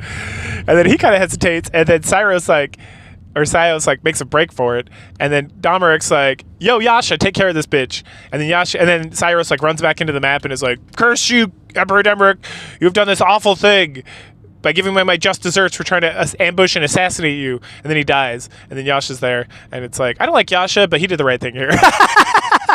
I was like, I'll give him a pass this one time, because this motherfucker needs to die. Like, he's more of an asshole than Yasha. Like, fuck that guy. Like, Yasha's he is like an asshole, but Sios is like a fucking retarded asshole. Like, his justification for everything he does is like, go fuck yourself. Yasha is like just a bad dude who does bad things because it's like he likes working for the bad guys, and it's like I can understand that and I get it. He's like all in, but Sayos has like all these sorts of bizarre excuses and commentary that is like, the fuck are you talking about? Like, I don't understand any of your justification. Like, I don't agree with Yasha and his ways, and Hazuki's my wife, so if she wants this motherfucker dead, he's gonna die. But other than that, I'm just like, I mean, he's a child killer, or he's an attempted child killer, and I dislike him less than I dislike Sayos. That's how much of a fucking retard this guy is. I was so happy when he died. I was like, thank God, fuck that guy. Then the king, the Emperor Domeric and Federate and Rogan, they all head off to Swampland Castle to like hold hearings about massacring the rest of Sayos' family so they don't rise up in the future, which I 100% agree with. And then Medion and crew stay back and they just like chit chat a little bit about how Domeric was trying to get like the measure of Medion and how he's evolved and stuff. And in my head, I'd be like, man, that kid is a bitch. Hesitating to kill the enemy who tried to ambush and assassinate my father and kill me. Fuck this guy. Defenseless. Get the fuck out of here. What are you talking about? Man, fuck this guy. Anyway, that wraps up chapter 5. So now we're rolling into chapter 6, the final chapter, I assume, because the first scenario had 6 chapters as well. Of scenario 2, so we're getting close to the end there, boys. And we start in the throne room of Swampland, where the king is holding audience with Ilya, the now widowed wife of Sayos. And this is where we learn that they're somehow related, and then also Sayos has like 2 kids, and those kids are little bitches too, and they all gotta die. And the emperor is like, all right, well, let's execute everybody. She really tries to shame everybody for like her husband being the guy who tried to who first of all rebelled against the emperor, got punished for it, but not even like that hard of a punishment. He's still like the king. He's still the lord of this whole fucking land, right? Even though he rebelled, and he mostly got left alone, except that he kept like poking the bear, and then he teams up with some other asshole who's even like seems like more retarded than he is, like taking advantage of like a mentally retarded person. So there's nothing. Sayos has like no redeeming qualities, 0 redeeming qualities. His wife's not attractive. His kids seem like real stupid and uneducated and like unable to like understand their roles as like nobles at all. So this guy is just like fucking the worst. Anyway, so the emperor is just like, all right, execute all of them. And then everyone's like, yeah, that makes sense. That sounds like a good plan. Except Medion. Medion is like, well, I don't know. Well, he asks us, he's like, do you think I should show mercy or should execute him? And I'm like, no, execute him. And then Medion, of course, the game doesn't care what you fucking choose, which is the right choice, has its own opinions on like what's right, virtuous, and not virtuous. And like murdering the family of your enemy, which is a normal thing that's occurred throughout all time in history. So you don't have like noble rebellions coming up later down the line. Like, fuck these people. You make like a big show of it. And so then Ganteric and Federate kind of talk about the logistics of it. And it's like, well, if we execute them, it might cause a rebellion now, and we're about to leave to head to Espia. So if we just like put them in prison and like stay the execution for now, we can always come back and do it later. And then that sounds like it'll kind of put a kibosh on any rebellions, because if they do rebel, then you'll just kill the noble family. And then the emperor's like, oh, that's a really good idea. And in my head, looking at this from like reading like hundreds of books about the history of the world, I'm like, oh, that is a good idea. Ganteric, you like recovered. You're not as retarded as I thought you were. So very smart. And then Ganteric literally explains the situation to us again after they have this conversation, because I guess we're retarded. So thank you, I guess. Let's see. Okay, we did that. Okay. Then we find out there was a call for aid put out, and it seems like it's from Erowent, and while he's in like invading Espia, so it's time for us to like move on out and go help him do the Espia thing, and which is going to lead us to meeting up with Symbios at the end of scenario 1. And but first, before we do that, of course, we have to ransack all of Swampland for all its like mithril goodies that I'm probably never going to use. So we head out to the marsh after we take care of the whole Swampland cave business. And Synthesis is immediately concerned because of worms. Fucking worms. As we're chatting about it, Basanda laughs, taunts us. She mentions that Symbios took someone precious from her, which we know is Thafard, her boy toy, whom she had her son Braff with. And Braff's okay, because we know that Braff got rescued by her when we beat him up in the previous scenario. And that she wants, her whole thing is like, well, he took something precious from me, now I'll take something precious from Symbios. Ooh, ooh, ooh. And I don't remember that ever happening. I don't know if it's like the nephew. I thought that was Fiale or Errant or something. Maybe it was Basanda that was like tied into that. You know what? Now that I'm thinking about it, recording this video, I think she was involved in that whole thing with like Yasha. And well, no, Yasha was like a separate asshole kind of figure in that whole thing. Anyway. Farit mentions that Symbios is at Aspia and that he's probably in battle with Arunt right now. So Denmark states that we need to hurry and take Aspia from Arunt. So we kill the queen worm, kill the monks that are running it and whatnot, just like in the previous scenario. The last monk tells us that there's a dragon and there's a trap ahead of us in the volcano cave and the dragon's going to eat us up. It's going to yum, yum, yum, yum, some Medion pie or whatever. And we'll be stopped.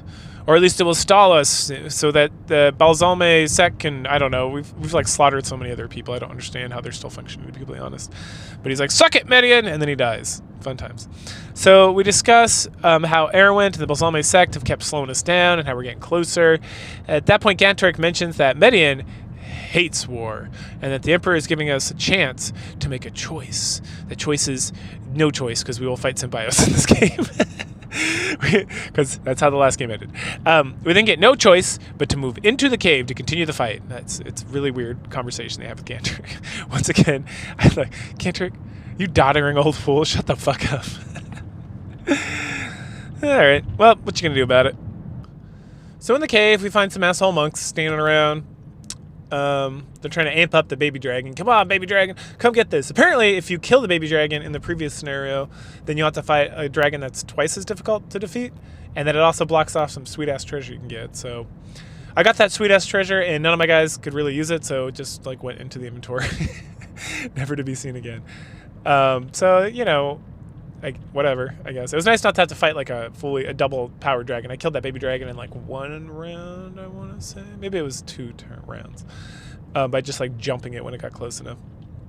Anyway, so the whole fun with this level is that because it's in a volcano, the levels go up and down, and so you get caught waiting for like a whole round to go by so that you can, like, the tectonic plates shift enough for you to be able to like move forward in the battle, and the monks are like, aha, you're gonna get stuck and you won't have to move your whole force. And in my head I'm like, I'm just gonna move very slowly through this level and kick your asses, which is what I did. So it's one of those things that's like, this is an interesting concept, but you should not have put it in this game because it really just slowed it down and made it kind of, this battle just like drag its ass. So that was fun, I guess. Anyway, so the Emperor and Farit are concerned about really concerned about our forces separating. And again, it's don't worry, I have complete control over them. I don't have to do that.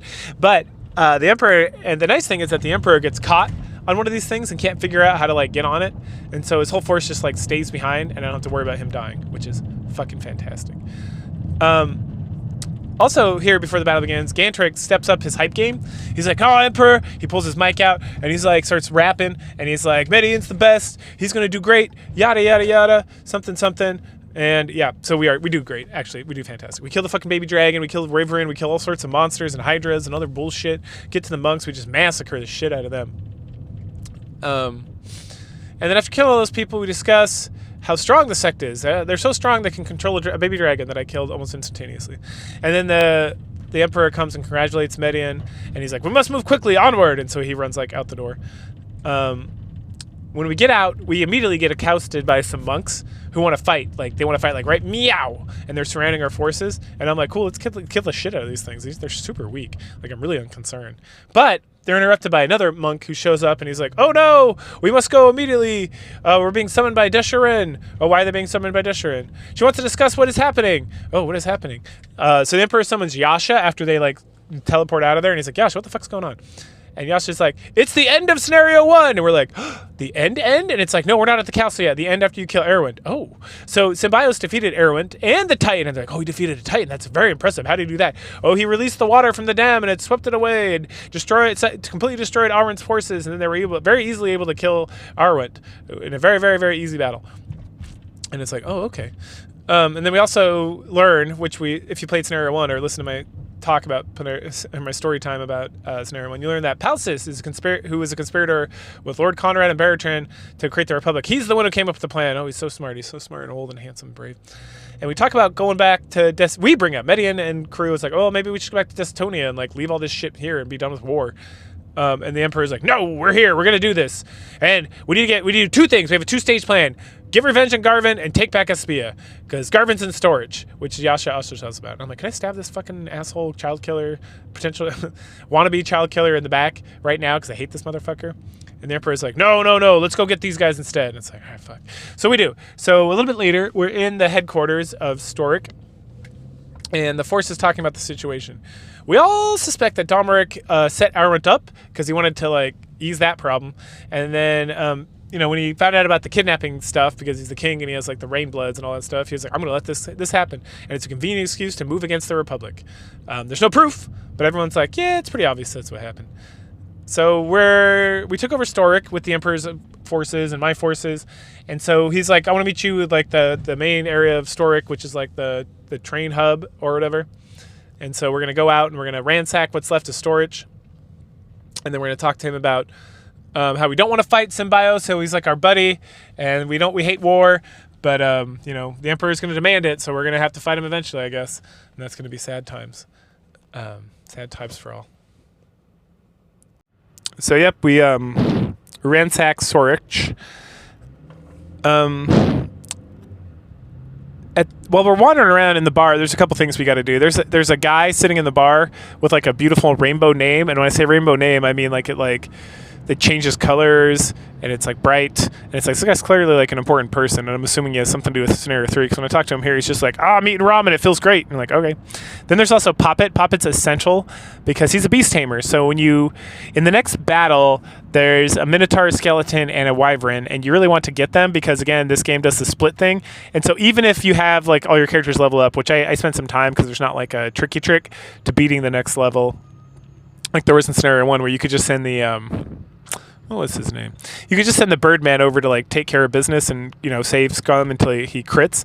In this, you actually need a force that can like do stuff. So there's just not enough people in your team to like do stuff. So the fact that you can nab up some monsters to bolster your crew is pretty essential. So that's good. And he's actually pretty decent, to be completely honest. He's like level 16, which is like far higher than any of my other characters. But all he can do is just like hit things, and he doesn't hit things super hard, but he hits them like well enough.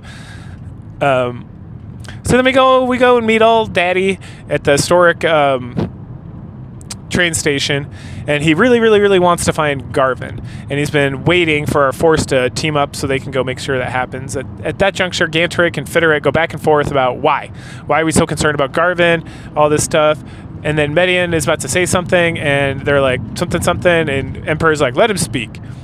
And it's a lot of like chit chat, but like no new information or anything, to be completely honest. So yeah, I don't know. There's a lot of back and forth, and at the end I was like, okay. Sounds good. Then the Emperor asks us if we can guard him while he marches on Espia, and we're like, yeah, sure, why not? And then Campbell says Medion's armor will do what they have been ordered to do. He then asks Medion if he wants to get revenge on Arwent, since he's been defeated. Which the Emperor says it like we didn't know, like we weren't there when we found out about it. And everyone's like, and I'm like, we literally found out about this like 5 minutes ago. Anyway, I don't know. The Emperor states that he has 2 goals: to get revenge on Arwent, who died innocently. Yep, that's what he fucking says. And it's like, fuck, he did. Are you kidding me? He tried to kidnap you and kill you, and then he tried to kill his brother, and then he went and like invaded this land, and then the people defending the land like beat him finally using like, and it's like, the fuck, innocently, get the fuck out of here. You're like, what? That's not what happened. Anyway, then he also wants to get revenge on Garvin for kidnapping him, and I'm like looking over at this comment that you just made about Arwen, because he was definitely involved in that kidnapping ploy, and I'm like, okay, whatever, fuck that guy. Fuck Garvin, I'm all about that, though. I really don't care about getting revenge for Arwen. I think I was an asshole. But Federate says, too bad, it's going to happen. We're going to get revenge. There's nothing we can do about it. So then at that point, the Emperor summons Yasha, that asshole. And Yasha tells us that Garvin is below storage in some ruins that he's being all sneaky about digging something up so we can go get something going and maybe take over Espia. And I don't know why everyone's all so hot and bothered about Espia, but that's what they're doing. And then so we want to hurry up because we want to beat Garvin before Symbios does for some reason. That's not really like fully explained, but I guess it's important that we beat him first. At that juncture, we kind of move away and have a little Medion council with like Ganteric and Campbell about how we don't want to invade Espia. But, you know, fuck you. The plot has to happen, so suck it up. If we go down below the station, we see a Cerebrand soldier meeting with Desherin. Yep. They are talking about this large tank-looking thing next to him and about how they got to get the passageway to the surface open so they can go take the tank out of here and cause some problems. The soldier then leaves to talk to Garvin, and then Desherin mentions to, like, the skeleton man that's standing there, or was it a monk? Whoever's standing around with her, she just kind of, like, talks out to the sky about Medion's army, and then she's like, wait, there they are, let's do this. And right before she does, Garvin pops out of his tank-looking thingy, and he's like, you, Desherin, you better stop him this time. And she's like, yeah, I got you, boss. And I'm like, he's definitely a vandal, right? Like, I've been having this sinking suspicion, but he's like ordering around these like high priests are pretty strong. So, all right, whatever. So we have to make sure we stop the tank before it gets all the way to the surface, because once it gets up there, it'll be completely unstoppable. It's some vandal tech like the golem and like the wool cry that's over in Destonia. So time to fight. We kill our way straight over to Desherin and we capture all the monsters that we can, which we can only capture one of each, but I get one of each with our sweet base tamer friend. And then once she's dead and dying, the tank starts to move and we're like, oh no! And the Desherin is pleased she could have kept her promise to Garvin. Okay. Within her, a voice stating that she will not die today, and then boom, a green-haired lady shows up, and it's Jane, the sister of Desherin, and she has nothing to do with the sect. She's also from the north, which I don't know why she brought that up. I guess the Bulzome sect is from the north.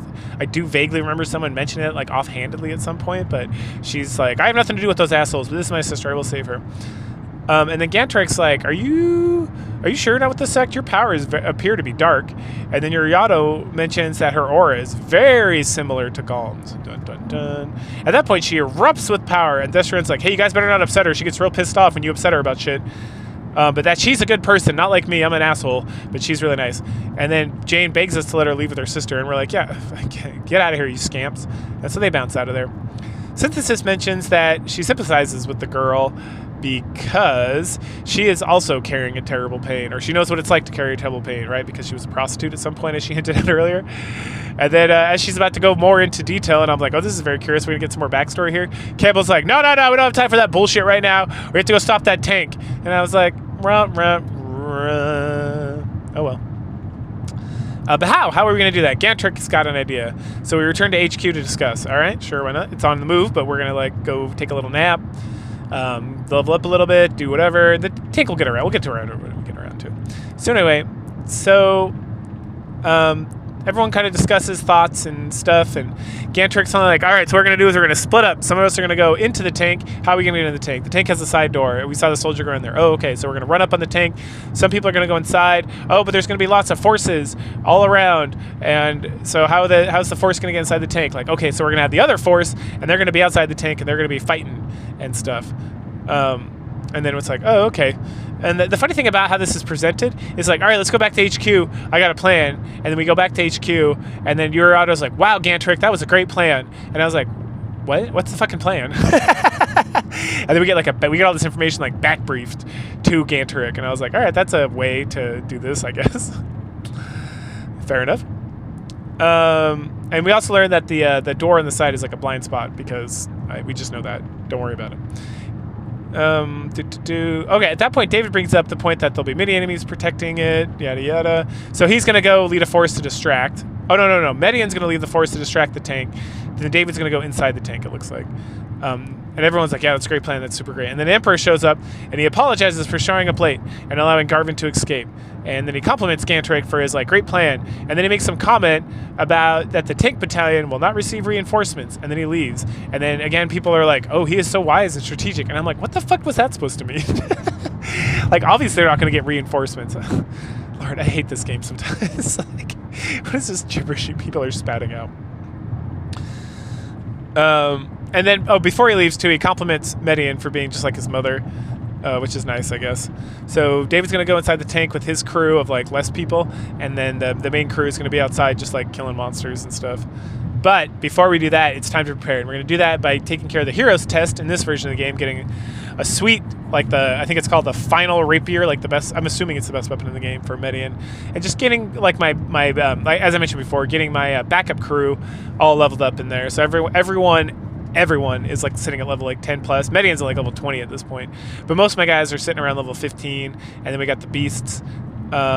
Except Penguin. I brought the Penguin in to like level him up and he got killed immediately. And I was like, well, guess that's that. So, oh man, what a piece of shit. I'm just gonna put him with like the bigger force, and he can just like, I don't know, do nothing, I guess. So after cruising through that the heroes test a couple times, we're ready to move onward. One thing to know about the heroes test this time. So in the heroes test before, it was like, I want to say 4 rooms, and you had to go through each room every time. In this one, it's like 8 rooms, but every time you beat a room, you get like a little teleporter. So next time you come into the dungeon, you can just move a character onto that, and it moves the whole force to the next level, which is still kind of annoying. I don't know why they couldn't just do like, this is the Sega Saturn. I don't know why they couldn't just do like a menu, and it's like, what floor would you like to start on? And it's like that floor. You know, it's kind of tedious, but I mean, whatever. I only went through it twice, and the second time I just skipped to like the 5th floor out of the 8 so that I could get some more guys kind of leveled up equally. So good stuff. At this juncture, it's time to get that tank. So we head out of Storic. Then we split up his plan. Garvin is well pleased with what is happening. There's no symbios. He must be scared. Everything's going well. He's going to bust through that gate and take over the city. Hooray, everybody wins. All right, but at that point, we rush out. Medion rushes out to distract him. And while distracting Garvin, yelling back and forth, mostly Gantarak taunting him and stuff, David is sneaking up onto the tank. And in my head, I thought he was going to literally come into the side of the tank. But what he does is he climbs up the tread of the tank. And then he's like really sneakopotamus.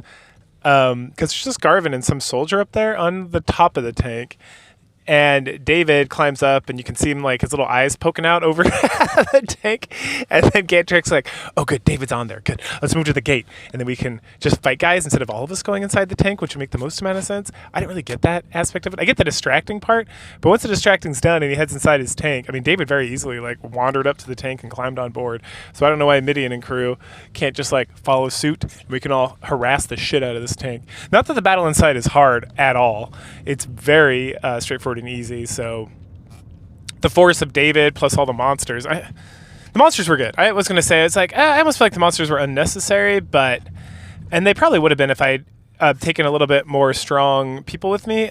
The crew I took with me onto the tank included David, his girlfriend, who is, I mean, all my magic users are pretty strong, but she might be the strongest because she has her like super attack does about over 100 damage, but I can get Uriato to do 100 damage too, but that's mostly because of the magic that he gets from his special staff, the Thanatos magic, which is hella good, not gonna lie.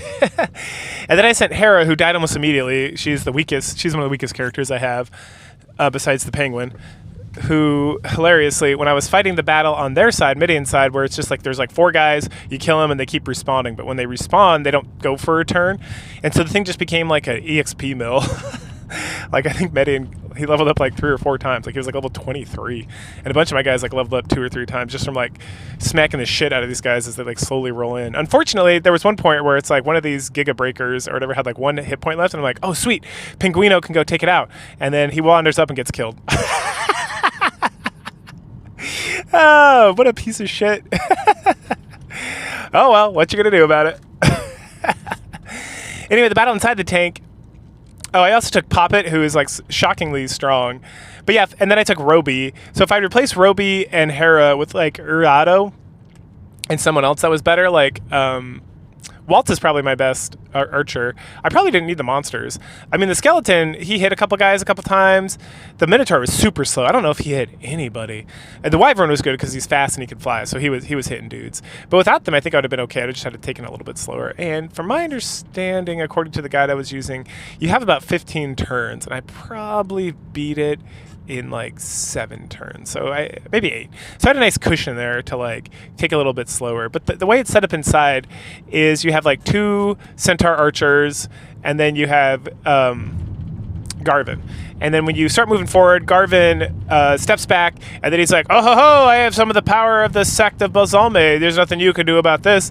And then he transforms into a monster. So I was wrong. He's not a vandal at all, not even close. But he transforms into this like crazy looking monster thing, and then David and him like go back and forth about how could you do that to yourself, something bullshit. He did it. It's fair. And then there's like 3 guys on each side of the tank, but they're up on like these balconies, and there's like horse archers, and there's Giga Breakers, and the Giga Breakers are like the toughest non-boss enemy in the game. They have like 130 hit points, and but they're not. I mean, they hit okay hard for the level you're at. And then, what else was there? Was it just regular guards? No. Hold on. There were the horse archers. There might have been Pegasus. I don't know. You'll see it in the video most likely. Anyway, but they only come down like as you get closer, so they jump off the edge. And a lot of times they don't even attack, so then you can just ignore them. Like there was one of the horse archers I just like ignored completely because I was just walking around the other side of the tank and it just stood there and like did nothing. So that was nice. But one of them like came up, and then the Giga Breakers like jump right to where Garvin's at, so they get right in the mix of the battle. But at that point, Garvin only has like a 350 hit points. Like I said, Havada hit her like super attack does like over 100 damage. So I got like 2 of those in, and now she has like 150 hit points, and then like the rest of the guys just like smacked Garvin for like 20 to 30 hit points a piece, and he went down in like, it might have taken 2 turns. Yeah, I think it took about 2 turns, two full turns to get him. I don't remember who exactly killed him, but while that's all going on, like I said, outside, Medion and crew are just like massacring dudes. Very well. So after Garvin goes down, David and him like outside, we see Gantrick and Medion, and they're like, oh sweet, this is great, we did it, hooray for us. Now we just gotta wait for David to come out, and then we go inside, and David's like, you need to give up right now or we're gonna kill you, and you know, you've already lost like something with the tank, something. Garvin's like bemoaning his fate and all this stuff, and the right as David's like, all right, well motherfucker, let's do this. Yasha shows up. God, fuck that guy. I hate this. Why is he so integral to like every aspect of these storylines? Like, we get the backstory that he's like a rogue ninja who's helping the Emperor out, and he's super shady, and we get some more kind of like shady information about him here, but fuck that guy.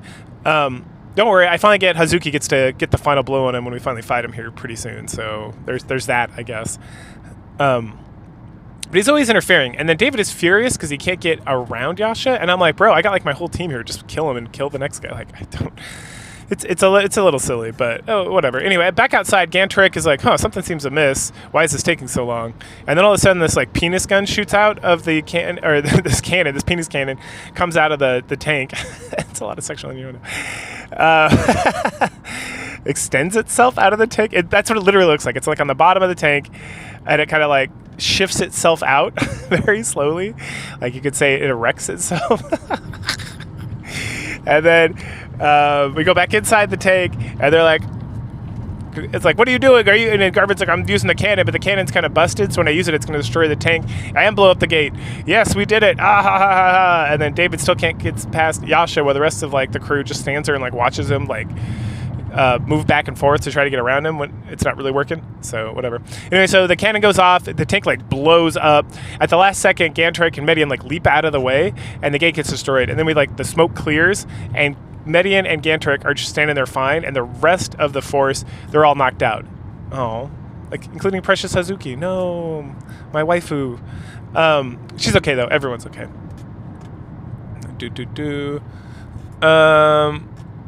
Okay. Everyone finally gets up, and they're all like saying like they have like fun color commentary based on their characters. Like Hazuki is like, oh, I am a great ninja. How could I have been so slow to like react to the cannon and been caught up in this whole mess? And you're like, yeah, says Hazuki. How? Silly girl. Anyway, So that's Poesh. And then we see General Tybalt. And if you don't remember General Tybalt, it's because he has never shown up in scenario 2, and he hasn't been around in scenario 1 since like the very beginning of the game. Like I think after the first battle, you go to the headquarters to like chit chat about what's going on, maybe even before that. And he's there, and then he heads out, and then people talk about him, but he like never shows up again that I can remember. But here he is, and he's on the wall, and he's like, oh, what happened? Oh, this tank attacked. Oh, it must be you. You're Medion. You're doing this. This is all your fault. 100% your fault. And then Gantrek's like, no, we didn't do any of this stuff. That was Garvin. We had nothing to do with that motherfucker. In fact, we had guys in the tank fighting him. And it's like, no, I don't believe it. I believe that what happened was, the story is that Garvin, something, and something, and you betrayed him, and you're a betrayer because you betrayed us, and you betrayed him. And it's a lot of that, like, kind of like, the fuck are you talking about? None of that happened. In fact, it's not even close to what happened. So definitely something shady's going on. And yeah, of course, guess who walks up? Fucking Yasha, who was in the tank.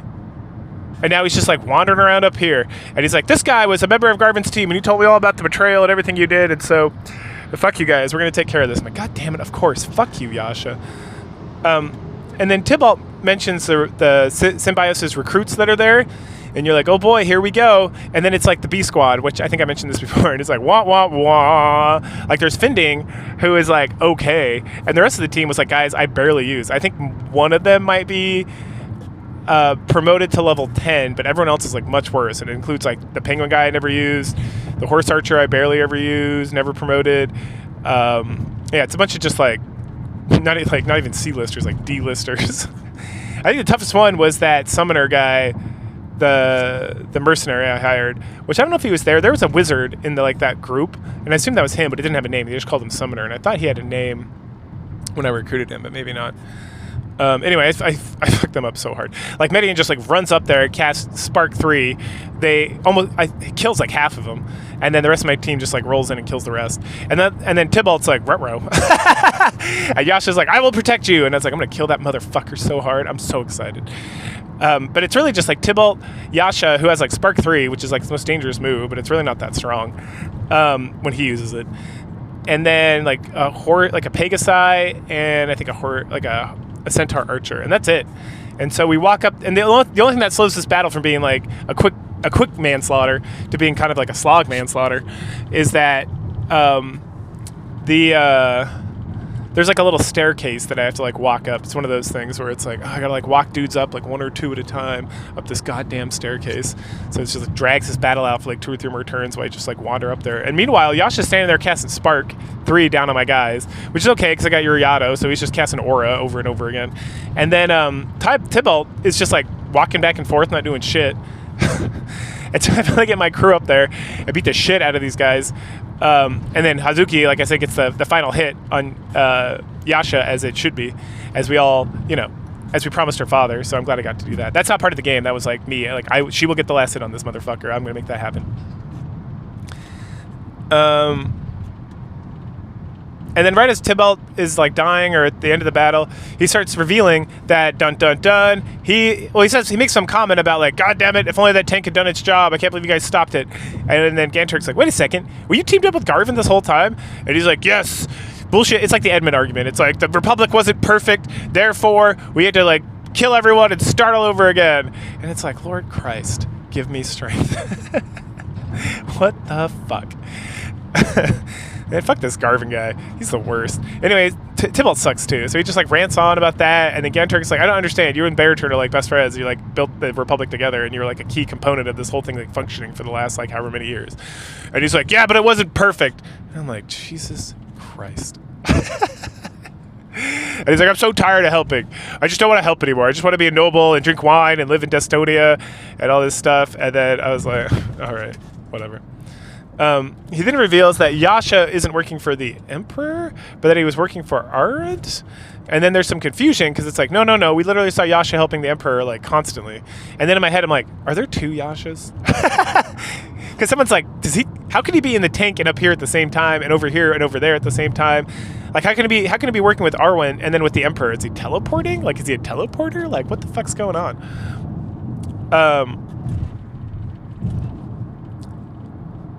And then Domeric shows up and he's like, hey, where's Yasha? And everyone like, you know, does that meme where it's like you look to the side and then look back.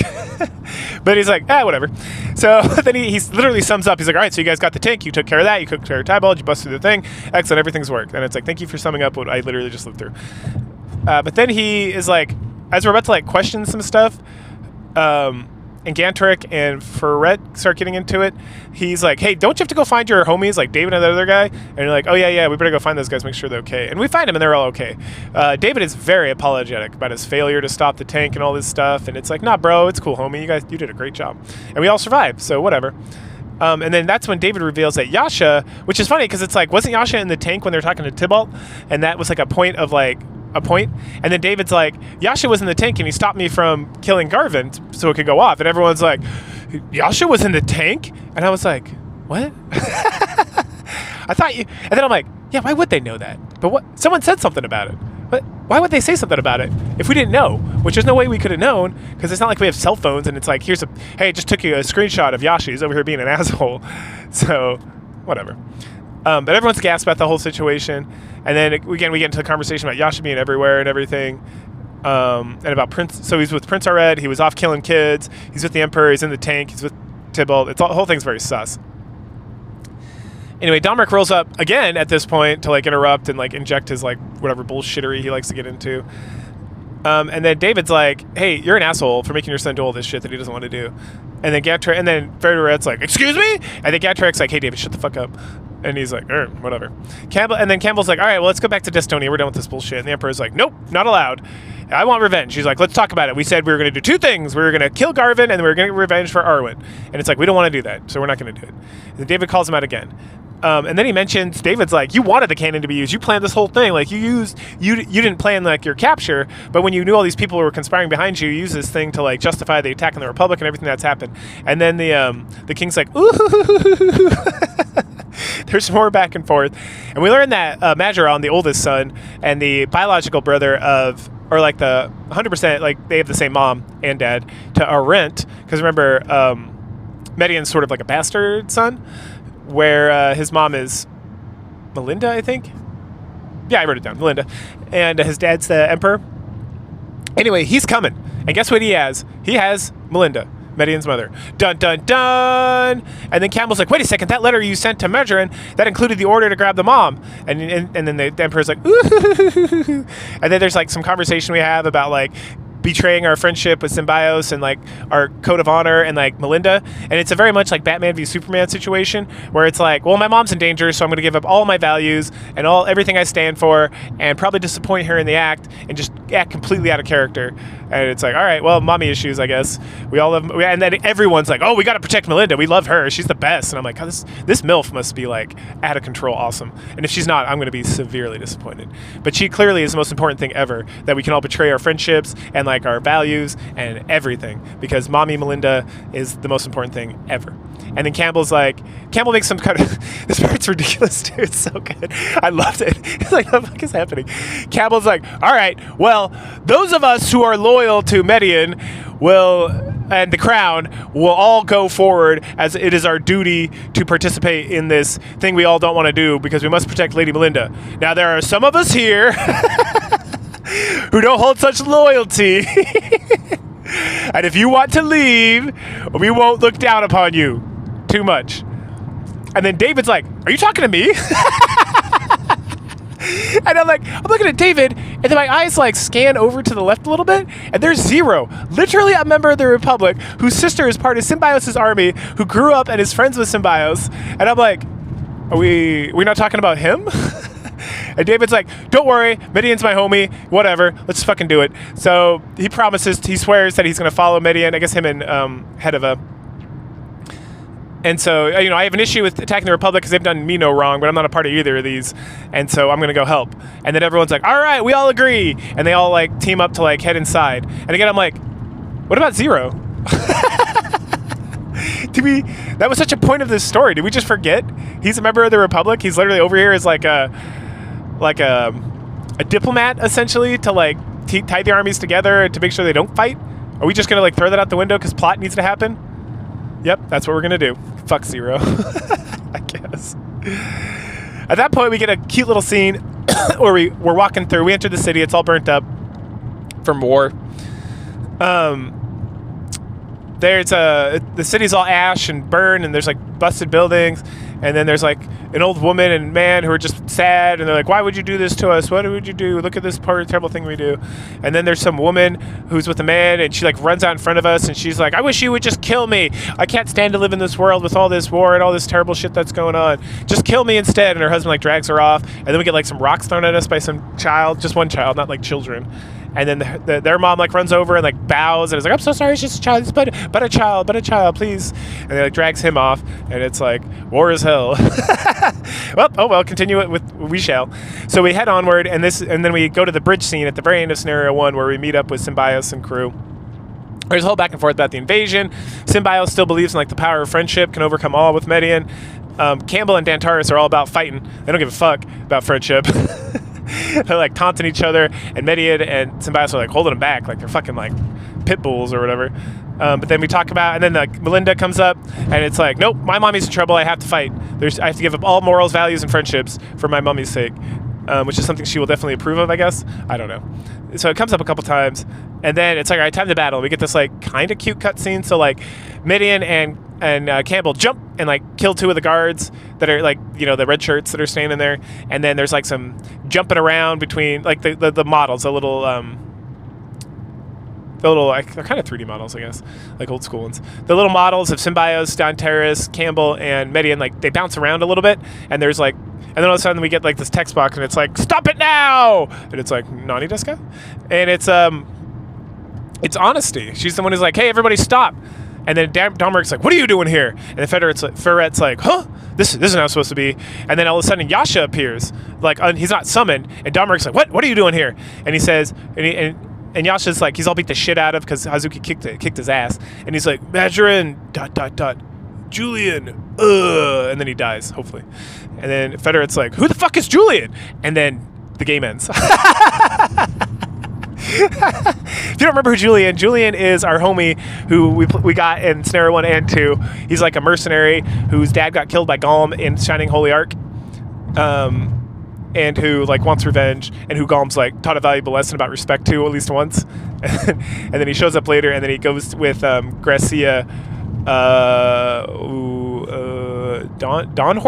Dornhort, and Brisby out to Estonia to kind of fight off the wall crowd.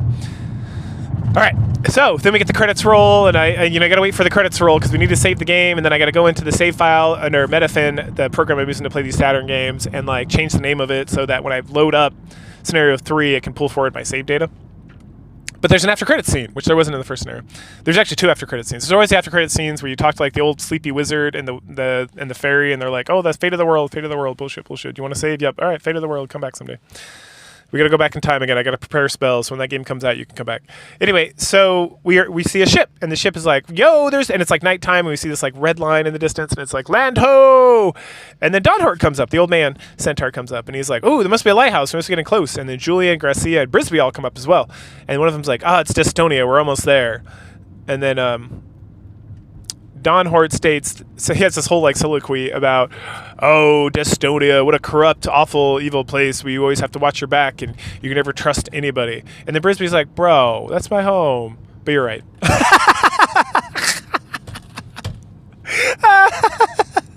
And then we go to the final outro, which is the old wizard gets woken up by the fairy, and he's like, oh yes, Julian, he's a linchpin and tying all these fates together to saving the world and making sure that the evil forces don't take over. So come back when we can figure out a time travel back to Julian and allow you to play through his scenario so that you can save the world. And that wraps up Shining Force 3, Scenario 2. It was awesome. I liked it. I liked it even better than Scenario 1.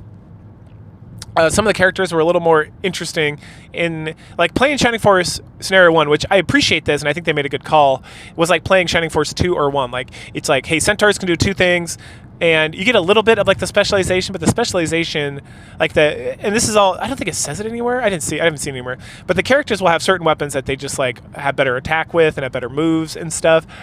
And with scenario 1, it was all very kind of bog standard. It was like, oh, he's a centaur, he's going to be better with a lance. Oh, it's an archer, he's better with bows. The hero's better with just plain sword. Stuff like that, right? But in this scenario, it spiced things up a little bit. Like David he could use all throwing weapons, for example, and especially was the spear. And we got more people with like spears, or like Medion, his specialty is like the épée, or the rapier, or whatever you want to call it. And so that was fun because we got a little more, we got like different stuff going on and different spells and different weapons and different kind of utilization. Like the gladiator here, Rock, in scenario 2, his specialty was the tomahawk, which I never used because it was always weak as shit, but with him it's like excellent. And then we got Hazuki, which is number 2 waifu. Irene's still the best. Masculine got pushed down to number 3. But she was the only one in this one. There was kind of hard honesty, but she wasn't around enough. And then the more I thought about it, the more I was like, I'm good. So that was the only downside, was just one of many waifus. But Hazuki was great and beautiful and fun, and she had some sweet ass like 3D polygonal cleavage. But the story generally, I don't know, it really shone through that like your choices don't matter. And so then in my head I'm like, why are you even giving us choices? And that is the one thing, and it never came up in scenario 1. Like I always, like you get choices, but I feel like in this scenario 2 you got a lot more choices about things you wanted to like feel strongly about. And then so it just kind of emphasized, like, again, it's not that like your choices mattered in scenario 1 per se, but it's like it never came, there was only a few, and when they came up, it was like there was like an obvious choice that Symbiosis would choose. With this one, it's like, well, I don't know, Medion might choose this or that, and sometimes like, well, Medion would definitely choose this, and you choose it, and it's like, well, go fuck yourself. Like more often than not, it's like what you're doing anyway. And so that was definitely more pronounced. Campbell was not as good as Dantaris by like a lot, right? But other than that, I feel like the priests, the mages, I really liked Havada. I thought she was a lot better than Noon. I think that's what's his name. The other kind of like ice magic / summoner character.